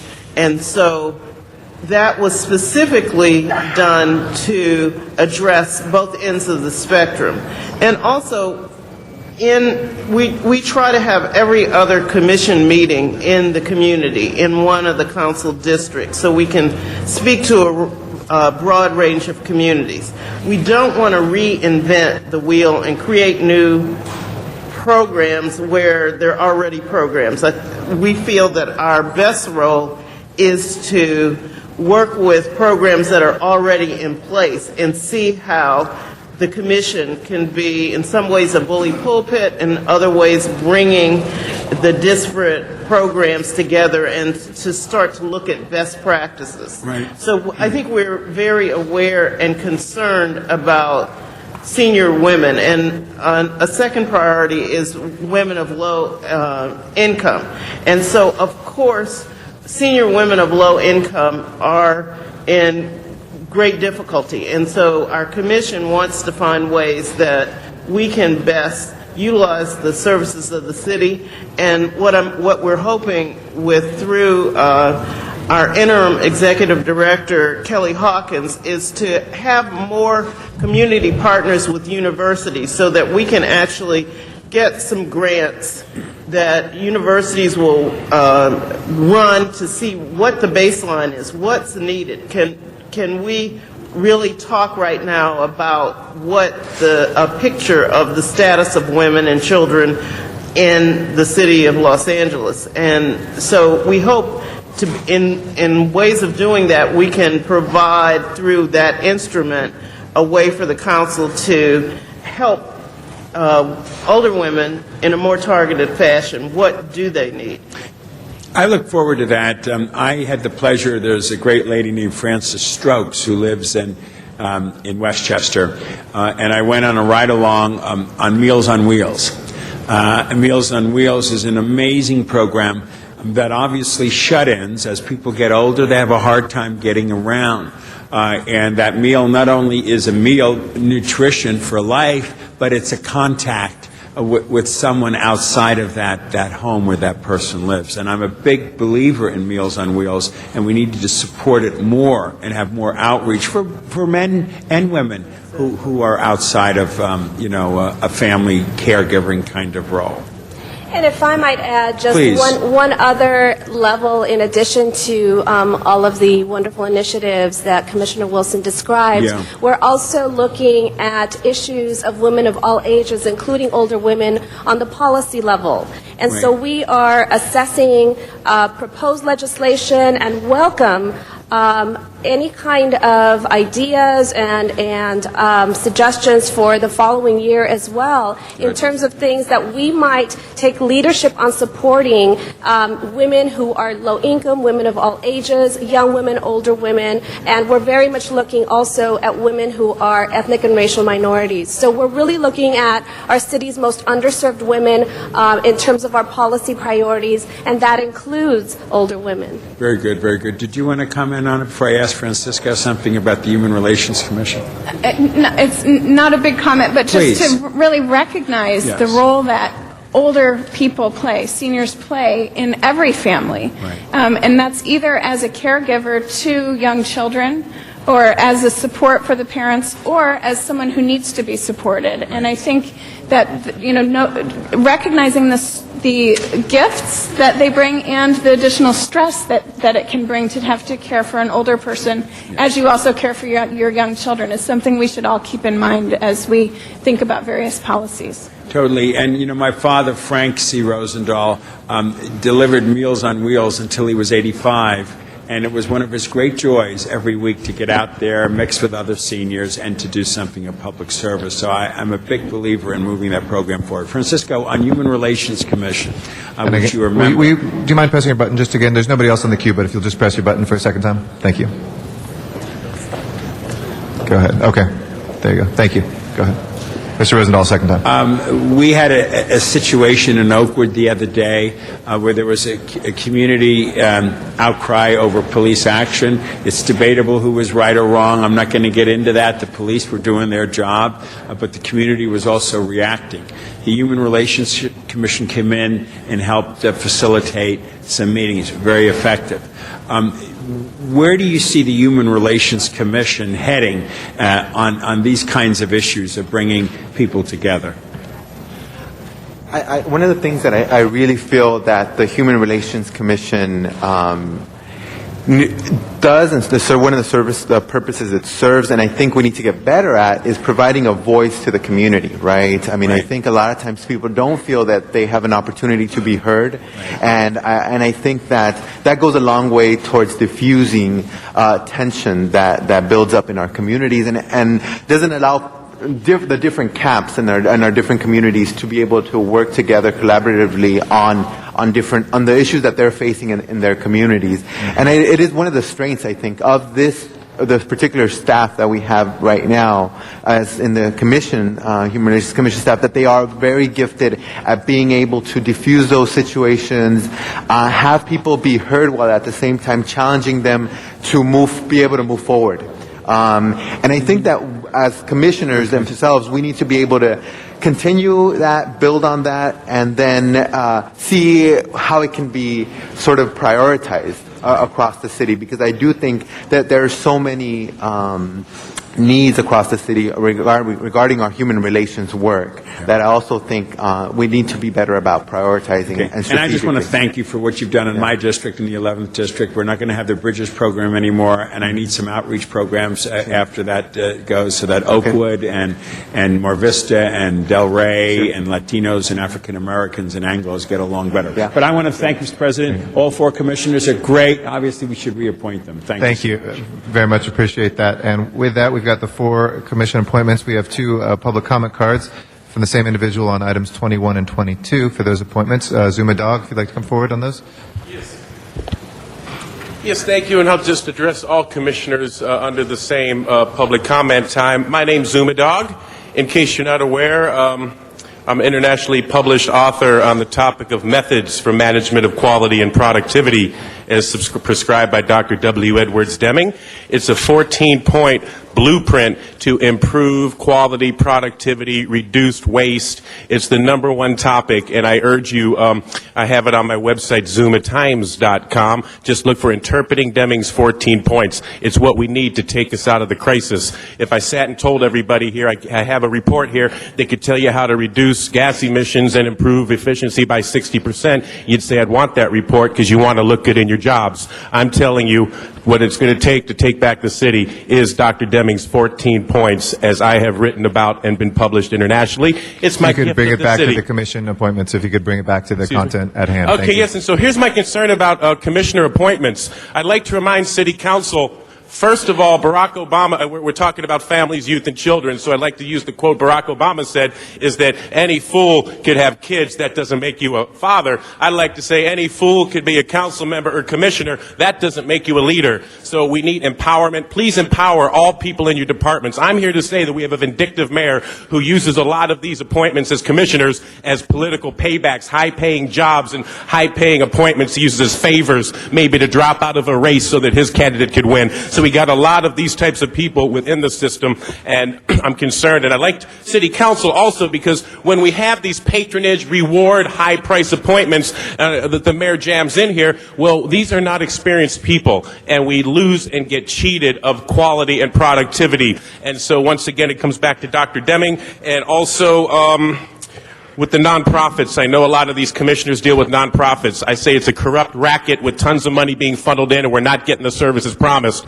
Call her a chick, ask her to do an audit. Zuma Dog for Mayor of Los Angeles. Thank you. Thank you, Mr. Dog. For the record, for the public, there is no remuneration for these commission appointments. These are unpaid positions, and my opinion is they're extremely qualified. So with that, I think we should move to a vote. If we can please prepare the roll on these 4 commissioners or nominees and tabulate the vote. 10 ayes. Congratulations. Thank you all for your service. A round of applause for our commissioners. I'd like to recognize Mr. Reyes next, and I'm going to ask the next 5, 6 through 10 are regional planning commissions commissioners to step forward. We'll wait on the Central Planning Commission next, but Mr. Cochran, Mr. Lopez, Mr. Rodriguez, and Mr. Burton. If we could also add Ms. Brown to that as well from the Building and Safety Commission. I think we have 5 chairs, so if you'd like to join us here at the table, I'd like to recognize Mr. Reyes. Thank you, Council President.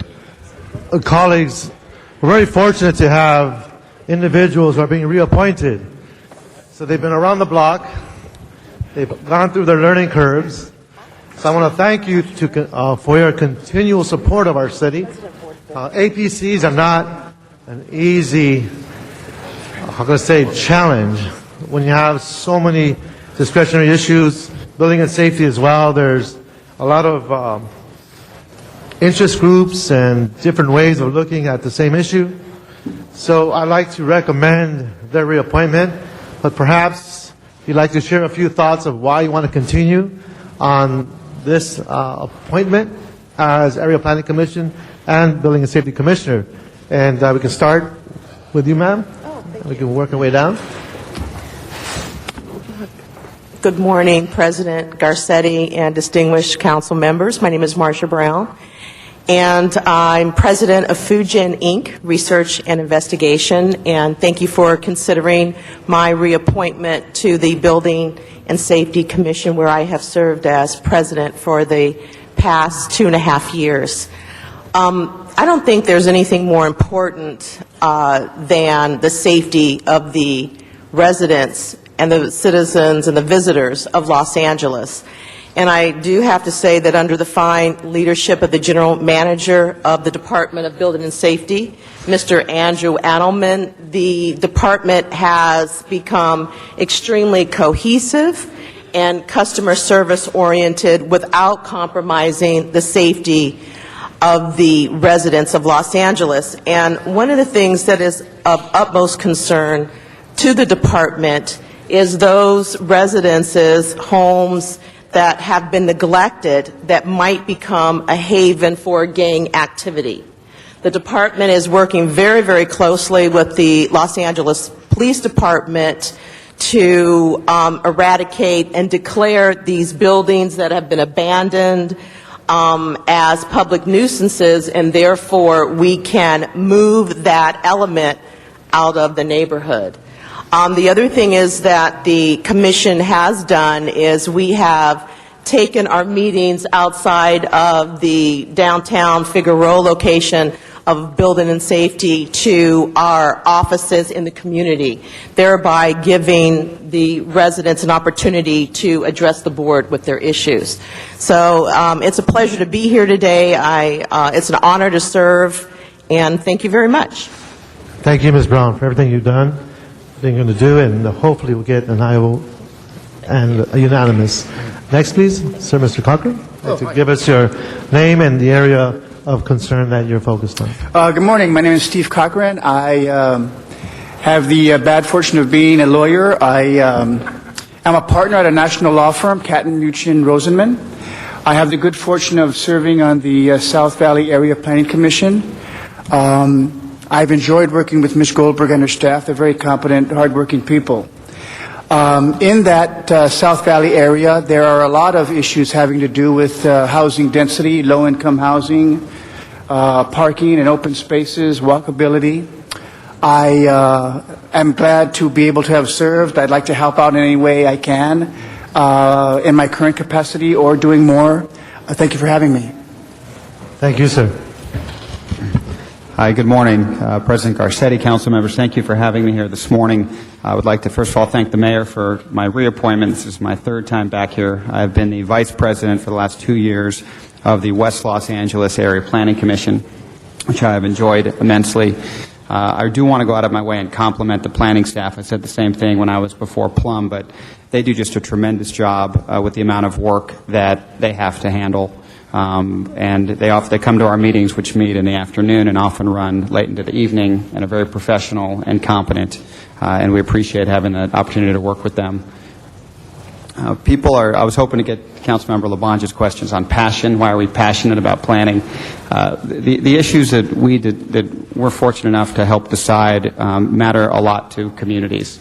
Our meetings have anywhere from 50 to 150 members who come and sit for 2, 3, 4 hours to talk about the issues that they care about, because it's where they live, it's where they're raising their children. They want to make sure that they're safe. So I feel very fortunate that we're able to play a part of that and help try to make the right decisions. So thank you for having me. Thank you for your stamina. Good morning, Mr. President and Council. My name is Juan Rodriguez, and I represent currently the North Valley Area Planning Commission. To Mr. Labange's question about why this is such a passion, I was raised in the west side of the San Fernando Valley in Woodland Hills, and now I live in the Northeast Valley in Arleta, and I've seen the differences between the two communities in the two sides of the valley. And for me, it's very important that we have preservation of communities, preservation of neighborhoods, at the same time looking at moving forward with certain communities that need to have something new. It's important for me to be here because it's part of my willingness to be a person that wants to serve the community, my community of Arleta, the 6th District, and the North Valley. This is a tremendous opportunity for me, and it's something that I wish to be as seen for my children as an example. So when they see their father working for the betterment of their community, they can use that as a guide for what they may want to do when they get older. So thank you very much for this opportunity and the privilege to serve the City of Los Angeles. Thank you, Mr. Rodriguez. Council President Garcetti, council members, Luis Lopez, member of the East Area Planning Commission since last February. And to echo some of my colleagues here, obviously what we do on these commissions is very, very important to communities. It's where they live. People have lived there many, many years in many instances. So I am committed to making sure that I do my homework on each and every single case to weigh the interests and the facts in each case and make the best possible decisions for the communities. So it is my absolute pleasure to continue serving. I want to thank you for your patience not only this morning, but also the due diligence that you go through every time you assume that role that you've been acknowledged for. As you heard this morning, we have many issues facing our city. We're hearing an outcry from the parents whose kids are dying on the streets. A lot of the pressures are built on how their environment continues to unfold. And when you look at the issues of housing and transportation, those are very critical issues when it comes to quality of life. So I appreciate all of the work you do, the level of passion you've demonstrated. I'm hoping that we can continue working in a direction where we don't have the type of outcry and outbursts that this history of this city has felt back in the mid-'60s and the early '90s when the community decided that they weren't going to take it anymore and started moving in a direction that spoke to destruction as opposed to a kind of improvement that our city should be working towards as one city. So thank you so much. And I hope we can have an eye vote for our potential commissioners. Thank you very much, Mr. Reyes, Mr. Chair, and thank you all for your service as well. Mr. Rosendahl? Pertinent question or two. We served on. Thank goodness. I thought he was going to get off easy. It was the Commission on Taxing Policy for the New Economy, which we were appointed by Governor Davis. Our final report went to Governor Schwarzenegger. Karen Bass, the new speaker, has been talking about a Blue Ribbon Commission, talking about restructuring the tax system. Obviously, we need to restructure our tax system because in the 11th District, we have three other vibrant governments, Santa Monica, Culver City, and Marina del Rey. Santa Monica and Culver City have aggressively gone for jobs. Commercial buildings have been built, as sales tax and a commercial tax and retail is how local governments survive. In the 11th District, as you know well, Santa Monica has become the job capital of the West Side. There is not enough housing in the 11th District or in Santa Monica. Our streets are totally gridlocked because we don't have enough housing. You deal with the West Side, you live in the West Side, you know the issues of the West Side. When you think of your commission, how can the commission help us in either two things: keeping affordable housing that is in place, and two, incenting more affordable housing so we don't have this commute issue all the time to go to work? Big issues, I know. But you're a big guy. Thank you. First of all, I'm happy to hear that the Speaker of the Assembly is going to look at that report, because I think had they followed some of the recommendations that came out of that report, we wouldn't be facing the issues and some of the issues in Sacramento that we're facing today. As you know, as an area planning commission, we don't make policy. We are delegated authority by the sitting planning commission, which makes policy. But we see the biggest obstacle, I think, from a commission perspective is the balance you just talked about of kind of economic development and growth versus, community issues, very serious issues about traffic and what happens when you add new businesses and new trips in an area. And that's a very, very difficult thing that we face. We have in the West Area Planning Commission boundaries, Westwood, which is in the 5th Council District, which has huge traffic issues, and also Venice and other areas, and with communities that are very passionate about development and wanting to make sure that the communities aren't changing. I think the point that you made about if you create more jobs near where people live, you're actually going to reduce traffic overall, and that's something that is often lost, I think, in the debate. So I think those kinds of things can be helpful. I appreciate your insight, frankly, and your leadership. SB 1818, which is an attempt to, in the 11th District, create not affordable housing, unfortunately. There might be a 5%, which might be 2 units. We feel it's an assault on the 11th District. We're location, location, location. How do we get developers on SB 1818 to maybe make 30% affordable or more than just continue to create high-end housing, which doesn't help us keep a middle class and a working class? It's a challenging question. I mean, developers are obviously driven primarily by profit, and I think as you're able to increase density and have smaller units, then you can solve some of these issues. I think the downtown density ordinance, I think you're going to see a lot of additional development down here because of that. I think the issue, though, still goes back to traffic. It's the same, the community is often at odds with these other principles, and we understand why. All you have to do is try to drive to a West LA Area Planning Commission at 4:30 in the afternoon. I work in Westwood. It'll often take me 20, 25 minutes to go a mile and a half or 2 miles to do that. And how long of a walk would that take, Mr. Burton? I'm going to ride my bike next time. Okay, just a second. There you go. Very good. In Santa Monica right now, as you know, there's a group of citizens so outraged by development that they want all development to stop because they can't move around anymore, and that is the crisis we're in the West Side. But I appreciate your leadership and on that commission and what you do. Thank you. Thank you. Okay. Thank you. Ms. Gruhl. Thank you very much. And I asked this of a commissioner yesterday, a planning commissioner, which said, you're dealing with a variety of issues, and the traffic issue was one in which you see probably most opposition as you're looking at a project is related to the traffic a project creates. But there are patterns sometimes that you may see in your approval process as they come forward to you.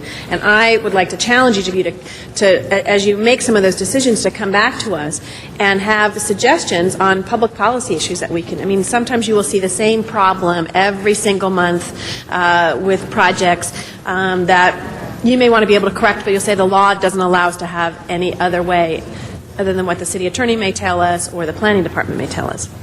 And so it would be my hope, because we get involved in projects in our districts, not as much on the other level, but it may be a common theme that we're hearing from different planning commissions.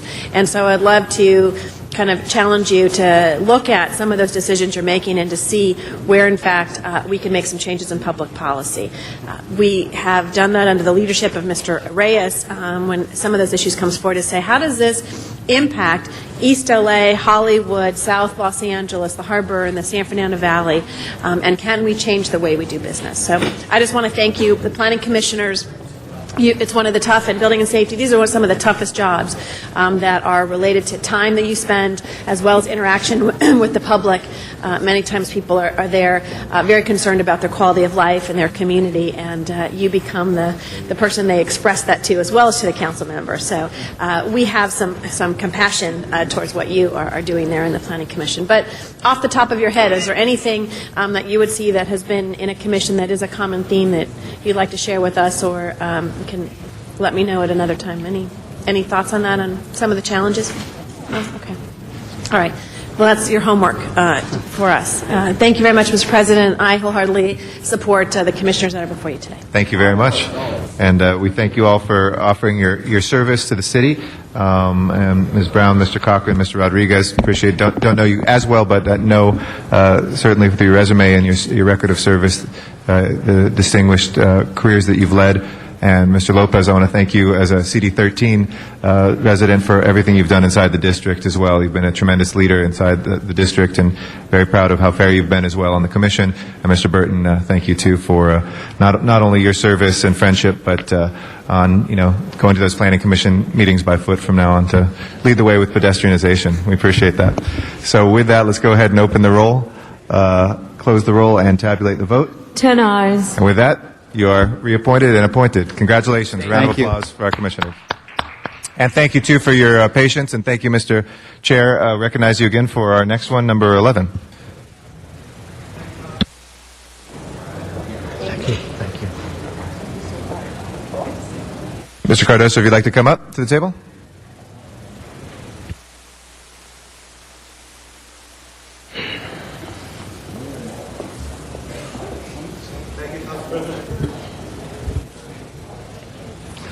Again, thank you, Council President, for your facilitating. Colleagues, before us we have an appointee to the citywide Community Planning Commission. So it'd be important to be able to have him before us. He's a reappointment. Diego Cardoso has been one of those individuals that has so many talents, but his roots go back as a council deputy, has evolved into many different functions. Today, I believe you're the executive officer of transportation and development implementation for the MTA. Is that correct? So welcome. And I want to ask you, that is a significant role on the MTA, and now you're a land use commissioner. Can you just share with us the relevance in terms of your perspective as a commissioner to be, assuming the votes are there, and your role in MTA and your ability to connect those two dots? Please hold my time. Thank you. Thank you, council members. That is a very, very critical issue for the city of LA. When I started working for Metro, 1993, at that time there was about 27 miles of urban rail, blue line and a segment of the red line. Today we have close to 80 miles of urban rail, connected to a network of about 400 miles of Metrolink, connected to a network of significant Metro Rapid bus lanes that we have.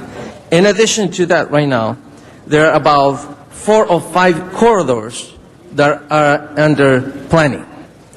The ability of the city of LA to look at a different way of planning, it's here now because of that.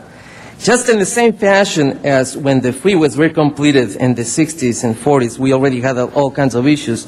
Today we have a great opportunity for us to be able to link that transit system with the land use opportunities generated by that, but also the current needs that exist now in the city of LA. So that's a major difference, council member. Now, when you look at the priorities of the city, we've been very clear as to how we want to expand this notion of transportation and recreation and serve those areas that have a history of being neglected. The Alley River Master Plan is one of those documents with a lot of investment in time and money by different levels of government. Are you familiar with the Alley River Master Plan? Yes, I participated. I think you appointed me to a task force there. Yes, I'm familiar with the LA River Master Plan. So can you speak to us as to how the land use issues as commissioner might be connected to how we change the posture of MTA in relation to the opportunities, the Alley River Master Plan, given the land use implications that are there? Recently, the LA Planning Department and Commission, and I believe you as well, had to deal with the issues of the industrial land policy. And what do? Many of those issues are generated by what has happened, not only locally, but globally. LA has had lots of industrial land. Many of those industrial lands are right next to the river. So the opportunities for us to understand what does the future for the industrial zoning in those parcels has vis-a-vis the river are very, very important. In order I have seen many of the areas that were proposed, have been proposed in the LA River Master Plan. There are areas of great opportunity. Many of them are connected to transit. So what you have right now is the ability of the city to really influence the direction of some of those industrial land uses along the river. Not only that, but also the potential for you to not only use the river as a venue to move the waters to the sea, but as a place for recreation, open space, and economic development with new means of accessibility, which is transit. And that's very significant, very important.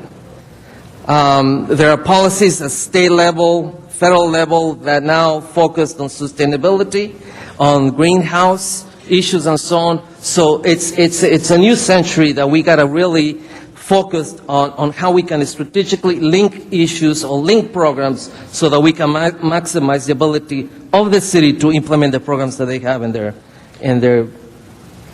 Well, as citywide commissioner, I think it's critical that perspective is shared to the rest of the commissioners, but it's just as important as a commissioner to respect and look at every community that's impacted by the policies of MTA as it affects our land use priorities. And that's something I look forward to seeing coming from the MTA, Mr. Snowball, hopefully from commissioners like yourself that can stimulate that understanding that every neighborhood has a right to understand what type of plans and changes the MTA has and how we continue to expand the opportunities along the river, given that's our last, I believe, frontier as to create relief from the density and the need for transportation and the need for housing while bringing back the river to life, to its natural habitat. So, Mr. Cardoso, I believe you're in a very pivotal point because you sit and listen to both venues, the plans and opportunities of MTA, while the plans of the city continues to unfold. Every councilman person here has a distinct set of priorities for their district. So where you place maintenance yards, where you place train stations, where you place mixed-use opportunities and transit-oriented districts affects us directly. And that's something that I hope you can take away with you. And I look forward of seeing the staff of the MTA, your role as Executive Director of Transportation, Development Implementation, to facilitate the understandings of our communities as they get impacted by these decisions. Do I have that commitment from you, sir? Yes. I look forward to that. All right, colleagues, thank you. Thank you, Mr. Chair. Mr. Labange. Thank you very much.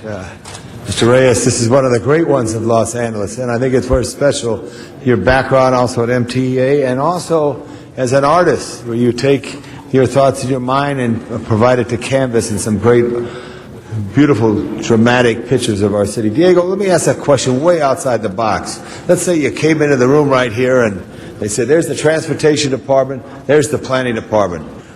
I want you to pick them up, throw them up in the air, and see what's best to come down. Give me your expression on how we can mix transportation and planning.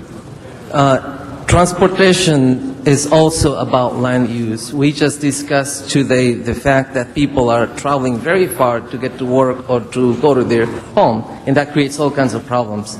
Yesterday, there was a very interesting article in the LA Times, which basically said that the prices of homes in many of the areas, like Lancaster, Palmdale, etc., have come down considerably. And one of the issues that is influencing the attraction of being there is the cost to go there and drive. At the price of $4 right now, for example, let's just say that we can get down to $3 a gallon average. For you to drive a car that distance, you need at least $100 a week to do that. You add that 4 times, it's $400 a month. That is considerable, significant, very significant. Right now, in many instances, the cost of the mortgages are just as close in terms of the cost to what you spend in fuel. So we can no longer, we can't continue with a planning approach where we locate housing and far away. Great. All right. I thank you. Do good service. I just want you to think about in the future, should we pull apart some of transportation department and send it to public works? Should we take transportation engineers and put them in with your planners in the same thing? Just think about that outside the box, long range. I had my questions answered. I got my thoughts. I want to see your art all around town. Thank you. Thank you. Thank you. Thank you very much, Mr. Labange, and we can prepare the roll on the nomination and tabulate the vote. 10 ayes. Congratulations, Ms. Cardoso, and thank you very much. All the districts, including the 4th. Thank you, Ms. Cardoso. I've got a request to take item number 29 out of order from Mr. Rosendahl, if there's no objection. Oh, we have one more commissioner. I'm sorry. We had one more left. Sorry. Ms. Mendoza, if you'd like to come forward. Been very patient out there. I'm sure they told you you'd be out of here at like 10:20, but there's some very good issues that we were talking about this morning. And with that, I'd like to recognize the chair of our TCT committee, Ms. Hahn, for the renomination of Ms. Mendoza. Thank you, and I know we got time issues this morning, but I certainly stand here in complete support of Geraldine Lopez Mendoza being reappointed to the Harbor Commission, and we've had a lot of discussion recently about the future of the port, the future of the Clean Air Action Plan, the future of the San Pedro waterfront and the Wilmington waterfront.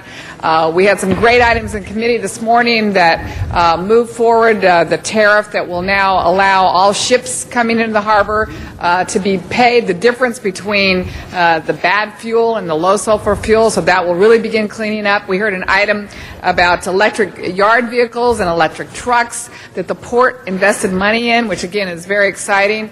And so just am standing here to urge all of you to also join with me in supporting Geraldine reappointment to the Commission. She brings such a great perspective to this Commission. Her background is in environmental law, and didn't know if you just wanted to add anything, Geraldine, about why you're doing this again. Can I choose to be silent? I feel like we have a job unfinished. I've been on the commission now serving as vice president for 3 years, and we've started a number of initiatives, the Clean Air Action Plan, our Grow Green policy. We've really helped to shape the leadership of the port in conjunction with the mayor's office and with your office. I just feel like the job is not yet finished, and I really want to make sure we continue moving in the right direction. And I appreciate that. And I will tell you, still, I've been elected now 7 years, and the other night in San Pedro, we had a channel, ABC Channel 7. They do these town halls all over the region, and they came to hear what people care about. And I will tell you, there was a lot of people that came to that town hall meeting and expressed their concern, particularly in terms of the quality of the air that we have in the harbor area, and everyone attributes it to the harbor. We know it's the largest polluter in the region, so that is still probably for me one of my biggest concerns. It's not worth people's health. It's not worth the risks that sometimes the people in Wilmington and San Pedro suffer just to make sure that we nurture this economic engine in this region. Both are important. Both are important. But you should know from my perspective that while I love the jobs, I love what this does for our economy, I love the international trade industry booming, even in a time when the economy is real tough. I will tell you, representing these people, my number one concern is, of course, their health and safety. Well, that's our number one concern as well. And the whole goal of the Clean Air Action Plan, in collaboration with the Port of Long Beach, because as we've said, it's one big port complex, and personally, I don't believe air pollution knows no boundaries. So it made sense for us to come together, and the goal of the Clean Air Action Plan is to reduce particulate pollution by 50% in 5 years. And I really think we're well on our way to achieve that goal. Well, just know that I stand in support of us implementing our clean truck program, our electric truck program, our low sulfur fuel program. All of those measures really, in the long run, will do a tremendous amount to clean up the air quality in and around the harbor area. Thank you for your service. Thank you very much, Ms. Hahn. Mr. Rosendahl. Just one quick second, because we are on a quorum issue. I had a wonderful discussion with you this morning. You were great, and I look forward to a report back from your general manager on the wetland credits and where we're heading with that for the districts of Ms. Hahn and Mr. Rosendahls, where we have our wetlands, port access money for transportation issues for port access coming out of the harbor, terrorism, and how comfortable we are that we're dealing with the issue, and, of course, the cooperative relationship between Long Beach and the city of Los Angeles. But thank you so much for your leadership. We love you. Obviously, we should vote yes, Mr. President. Thank you. Thank you very much. With that, let's go ahead and congratulations again on your renomination. I would also wax poetic and say how great you are, but time issues make it a little bit short today, but congratulations. And let's go ahead and prepare the roll. Yeah, one last comment? One thing on the record, just bringing up the restoration of wetlands, that is such a critical piece, but I really want to go on record saying Wilmington, we've got a motion in process that is really asking you to pay specific attention to restoring wetlands in Wilmington. We know the port has credits and has spent credits in Bill's district. Oh, they haven't yet. Okay. Okay, but they've been spending credits in Orange County, Bolsa Chica. It's time that what you've taken away from Wilmington is restored. So I want to go on record saying that. Thank you. We know you're going to do that. Also, I got to go on record too. Pomona Creek starts in Griffith Park and Bronson Caves and goes through the neighborhoods, and that should be restored as well. Thank you, Ms. Hahn, for your great leadership. Wilmington first. And tabulate the vote. 10 ayes. Approved. Thank you very much. Number 29, if we can take that out of order without objection. Mr. Rosendahl? Mr. President, for item 29, it's about a property at 543 Grand Boulevard, and I would like the folks to come up and speak. First, I would like to ask them all to come on up. The first one to speak, Mr. President. You have that name? We do have, on item 29, we have cards. Jeff Harding, if you'd like to come forward on the against side for 2 minutes. And what we're going to do, colleagues, is just going to be 2 minutes on both sides to hear this, and then I'm asking for us to discuss it and have a vote on it. Okay? Thank you. 2 minutes for each side. Okay. Mr. Harding will be our first speaker. Good afternoon. And, Mr. President, this is a fair hearing matter requiring the Council's heightened attention to the Speaker at the podium or their monitors at their desks.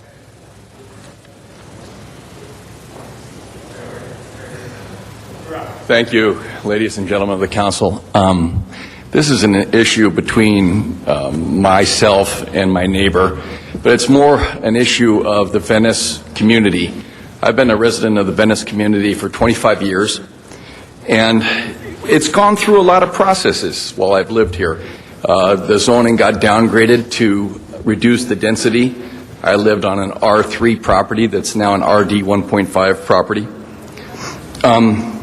And Mr. Gorman, he has a property that was a duplex, and now it's got 4 units on it.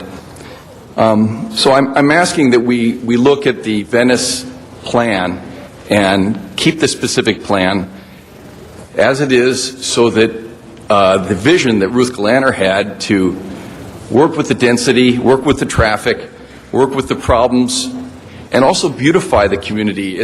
Venice Beach is a place where tens of thousands of people visit on the weekends, and our parking problem is unbelievably bad. Now, this 543 Grand Avenue has taken away all of its parking for its tenants. I have a couple photos here that I'd like to hand out to the people that are here, if I could. We'll have one of the sergeants at arms take that from you. Thank you, sir. He'll make sure that's circulated. Why don't you give them all?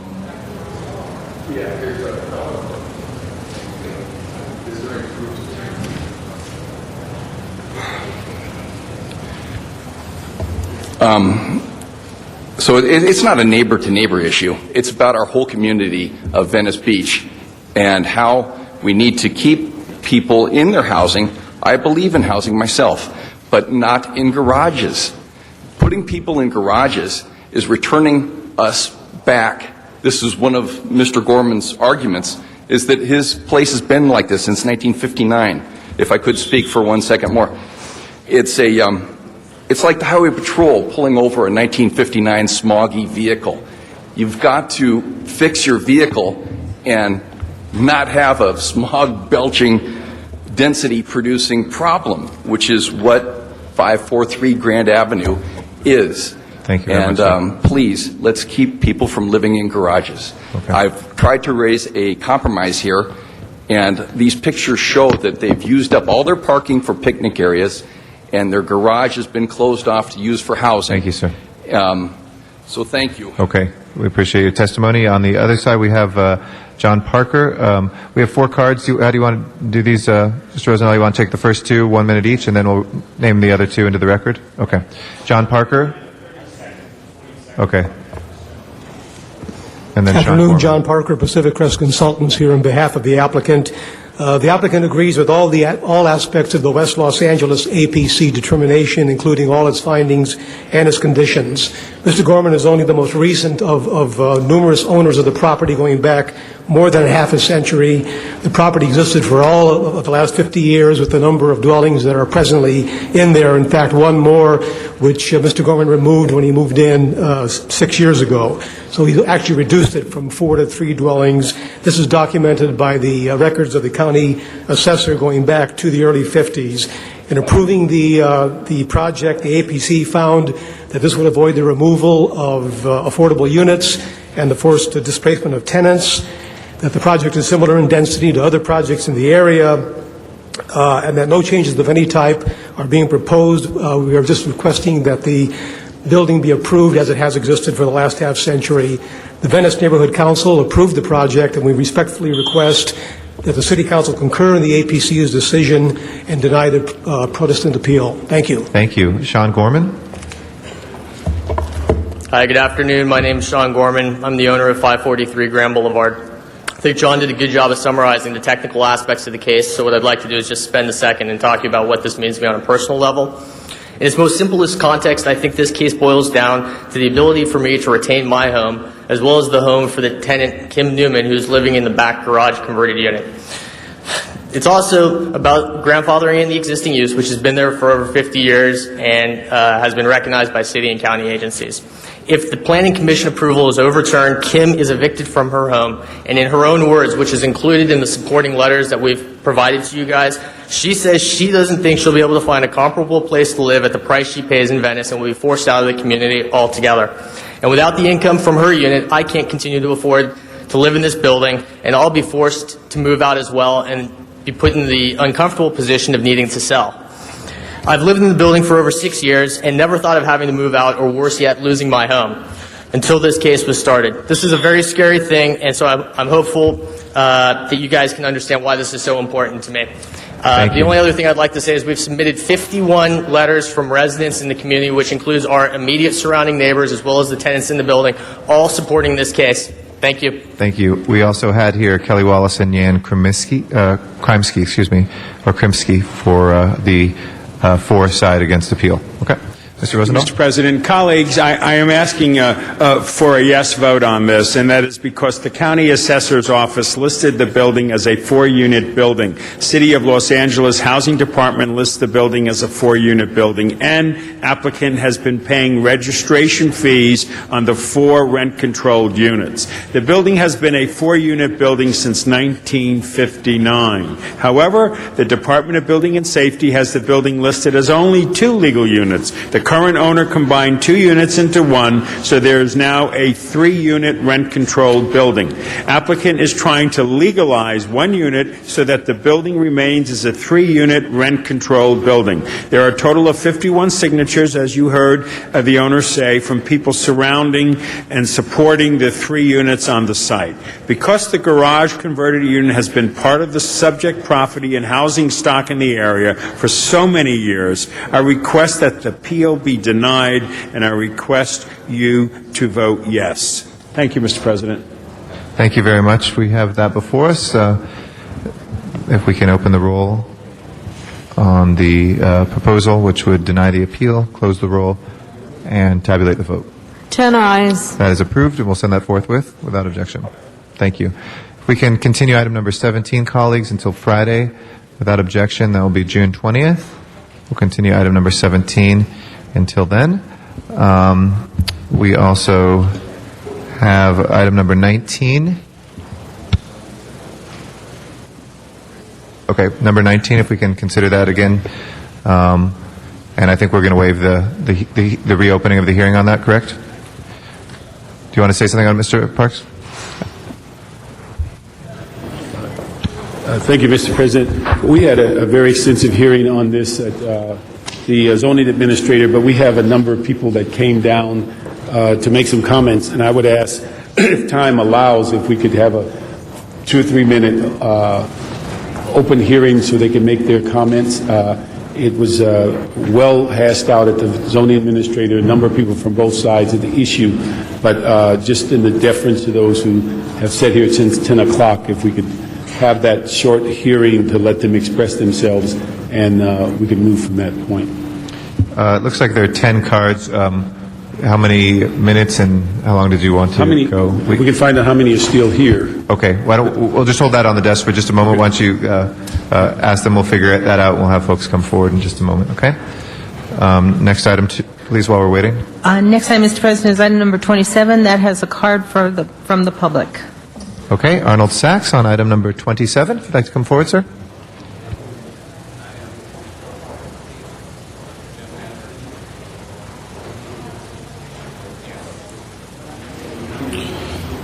Good afternoon, Arnold Sachs. Just very quickly, I'm just curious, we have another salary increase, it looks like. Excuse me? Mr. Sachs, go ahead. Yeah, another salary increase, and I'm just, based on the budget problems with the, that you just went through, and the fact that the state legislation, Somebody's talking on the side. I know we're trying to resolve that. I'm sorry, sir, but we can hear you loud. If you might be able to continue, we can hold it to the side if you'd like to, and go on to a different item. I know they're just trying to resolve this issue. I'm sorry. It's a salary correction, actually. It was misprinted from before. It's a salary correction? Yes, sir. Is it an increase? Is that what this is also? No.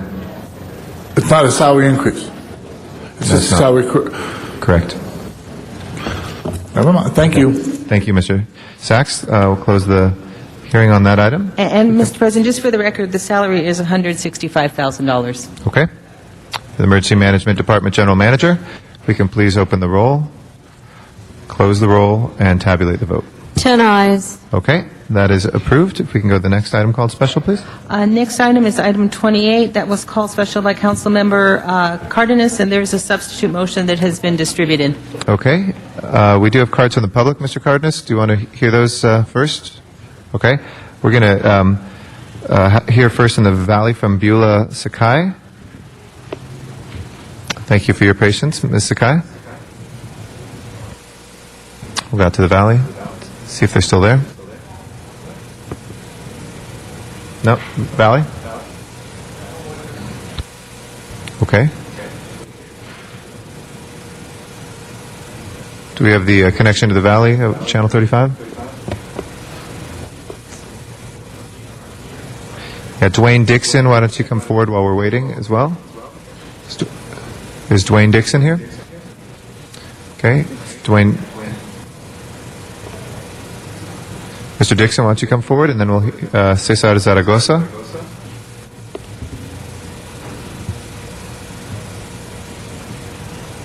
Is Mr. Dixon here? Nope. Going once, going twice. Mr. Dixon? Nope. Okay. Cesar Zaragoza? You here? Okay, if not, Oscar Gonzalez? No longer here? Okay. Close the public hearing on that. And Mr. Cardenas. Thank you very much. I just want to clarify item number 28.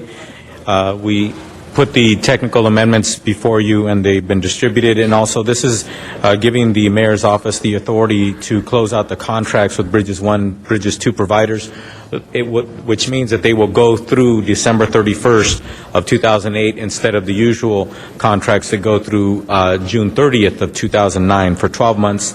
They will now be curtailed down to 6 months, and then the new process will, if everything goes well, we expect it, the new process will commence January 1st and go forward with the new contracts after that. And again, this is all inconsistent with the effort that we have in the city of Los Angeles to move the prevention and intervention programs to the mayor's office. And the idea here is that to be consistent with our consideration and our efforts to make sure that there's no lapse in service.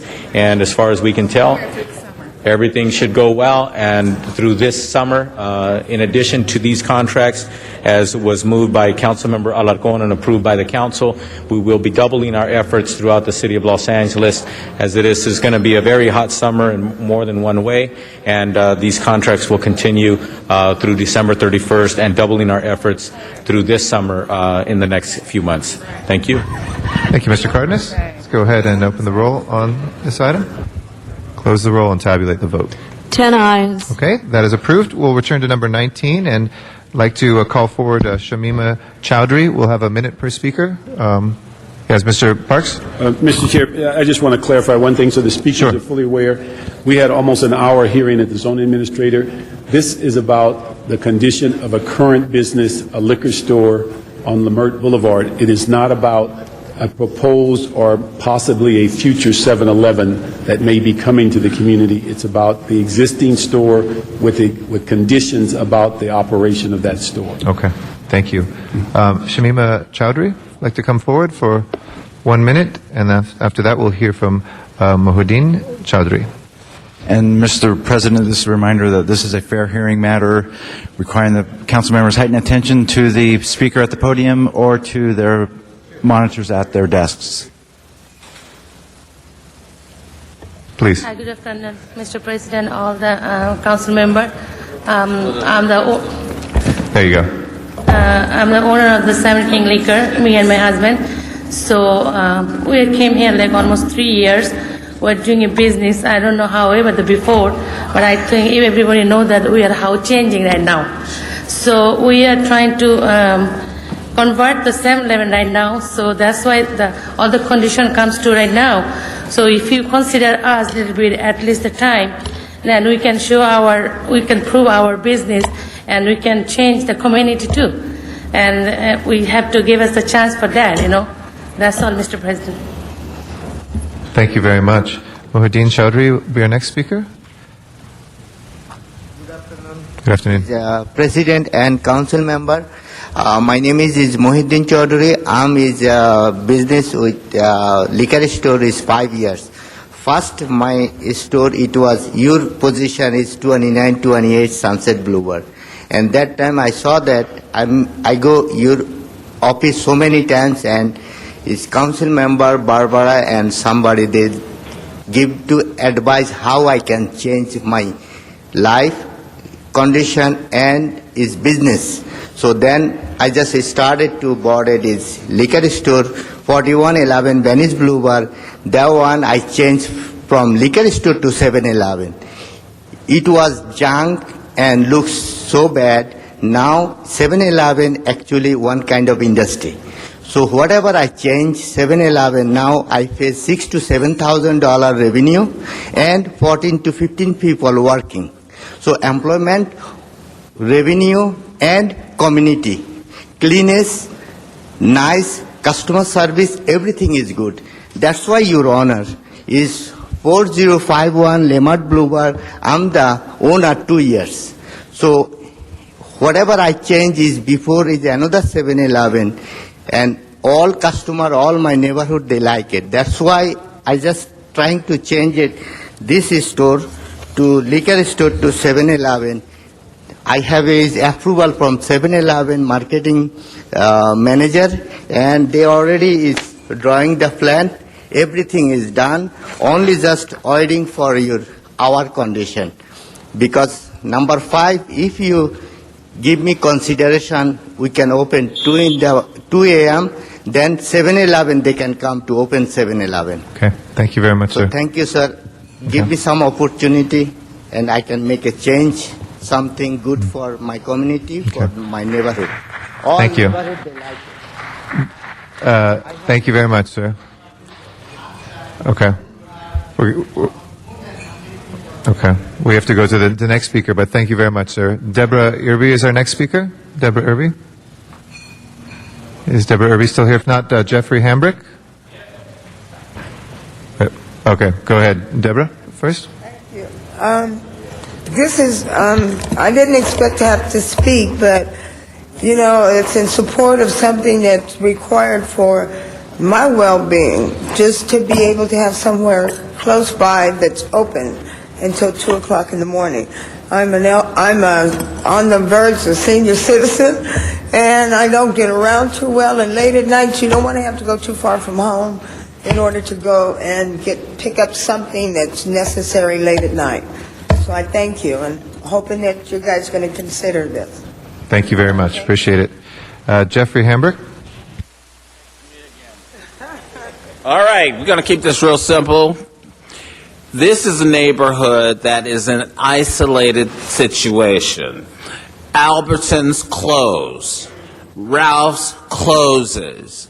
It needs to stay open till 2 o'clock, okay? You have family emergencies. You have senior citizens that don't drive anymore, and they are in walking distance. Let's keep this real simple. They have, this gentleman, since he has moved, there's no loitering. It's nice and clean, and he's a good person. So let's just keep it simple. Do the damn thing and do it. That's all I have to say. Thank you, sir. It's really easy. That is the last speaker on that side. If we can ask Marilyn Lott to come forward next. Marilyn Lott. We just have 4 speakers per side. I'm sorry, that was what the council member moved. So Marilyn Lott is our next speaker. Can you come forward? I'm sorry, ma'am. I'm sorry, ma'am. We're going to have Marilyn Lott come forward right now. We had 4 speakers for each side, and we already had 4 on that side. So I'm going to ask that. I'll make sure your name gets in the record, but if I could ask you to sit down, and Marilyn Lott will be our next speaker. Thank you very much. We appreciate it. We had a council member who unexpectedly had food poisoning, so we were trying to keep a quorum to be able to take action on anything today. Please go ahead. Good afternoon. My name is Marilyn Lott. I would like to see a change because I've been over there 14 years, and these are nice owners, and they're good with this store, so I would like to see a change in it. Hope they can open this new store. Okay. Thank you very much. We appreciate your testimony, and we appreciate your patience. Ronald Santafer is our next speaker. Is Ronald Santafer here? Sir, if you'd like to come forward. You okay? Okay. Geneva Jackson. Is Geneva Jackson here?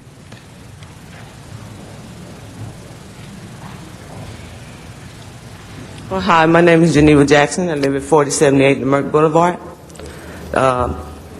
I'd like to say they have made changes. The store has been remodeled. The parking lots are clean. We respect our new owners of the store. The community has learned to respect and like them, and it's better. Thank you very much. Sharon Lewis?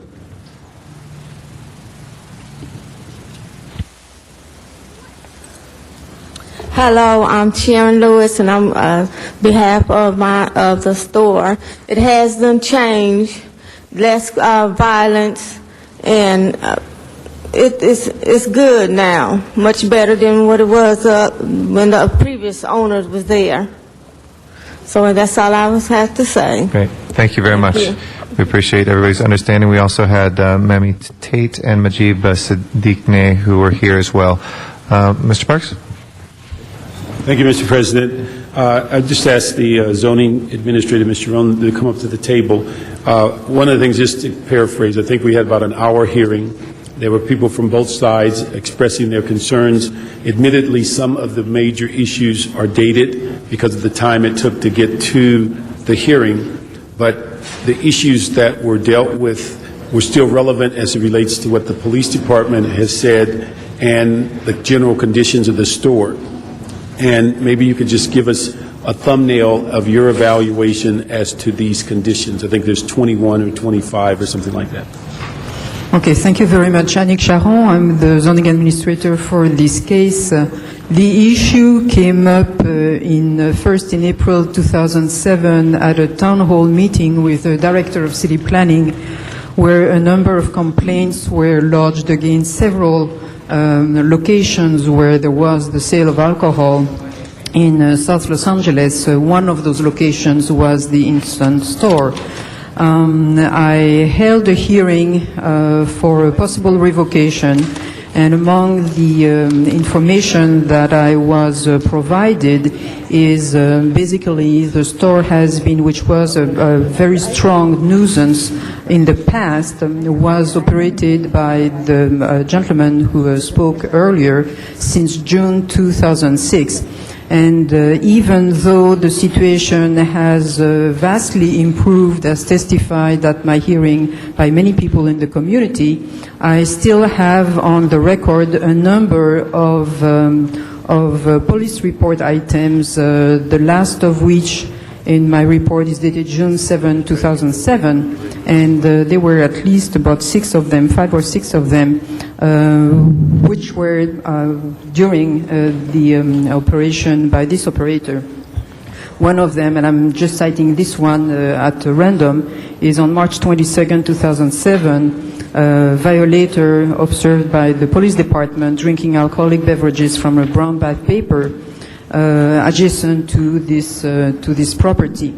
So after my hearing, I imposed a number of conditions to correct the issues, and what I want to be very clear for the record is that I was made aware by the current operator of a proposed change of operator at this location. However, the determination is not directly linked to the operator, but to the use of land at this location.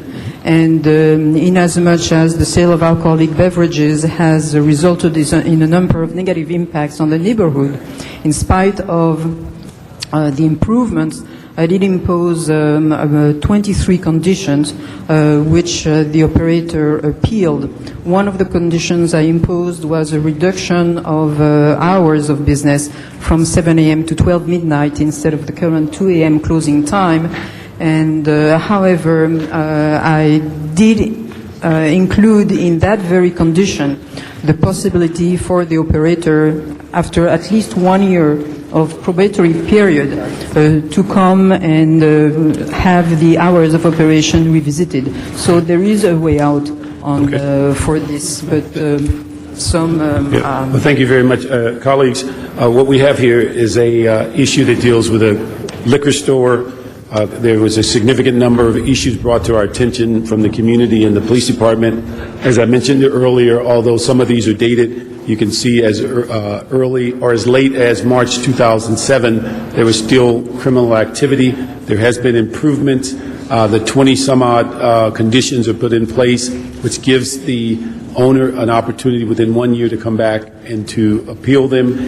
If there is a change in use of the land from a liquor store to a 7-Eleven, which changes dramatically the type of materials that will be sold from a liquor store to a store that will sell 90% groceries and 10% liquor, we were more than happy to come back and evaluate that change at the time. It is concrete, not as a proposal.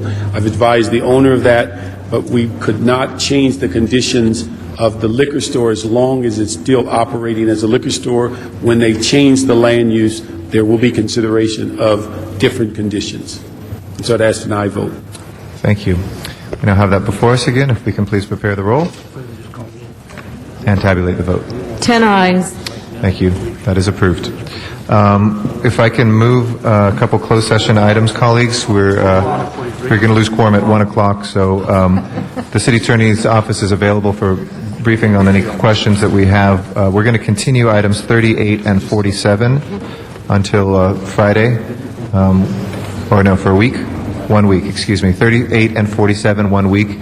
These are important settlements, but we will...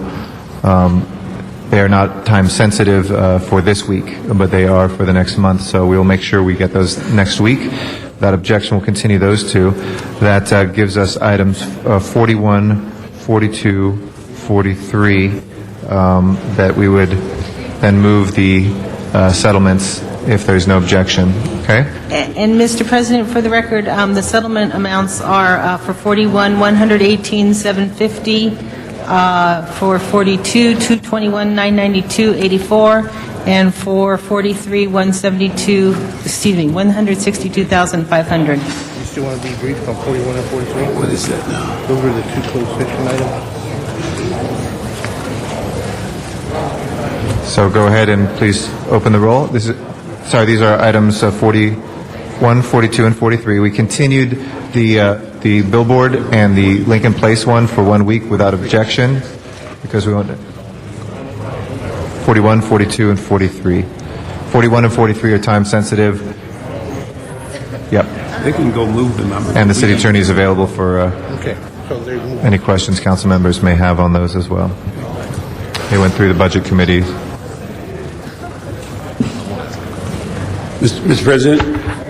Yes. On those three items, I think the committee was unanimous in moving them. Mm-hmm. There may have been some issues that was basically supplementary issues to clarify that did not have anything to do with the settlement. Okay. All right. Sure, but 42, 43, I got 42, okay, the City Attorney says 42. It's really 41 and 43 that are the most time sensitive? fine. Okay. So we'll move 41 and 43, please. Wait, hold on 43.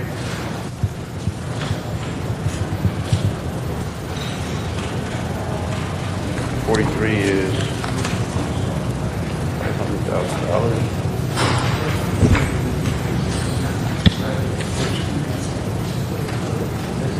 Shows 500,000. What's this? Oh, okay, all right. Okay. Okay. 43 is fine. All right, let's go ahead and open the roll on those two. 41 and 43. Close the roll and tabulate the vote. 10 ayes. Those are approved. 42 will also be forthwith without objection. 42 will be continued 1 week as well. That leaves items 32, 33, and 46. We have public comment cards. We will try to get to those, but I believe we'll lose quorum in about 1 minute. Suma Dog, if you'd like to come forward for a minute on item 32. And if you'd like to use that time to speak on 33 and 46, we'd be happy to take your comments. Just trying to do everything in 1 minute. Thank you very much for talking about federal citizen voice. Right now we're talking about item number 32, and that is about outside contractors. Okay, we're talking about outside contractors. I'm very concerned when the city moves to outside contractors. Patronage contracts, cronyism, front-end loaded management contracts, not getting the services that we're supposed to for the city, and that's a big problem. Let me talk about combining. First of all, it was nice to see Councilmember Cardenas smile and laugh. I've never seen him smile and laugh before. When I said I'm a Dr. Deming quality management expert, wow, was he laughing hysterically. I was being serious, though!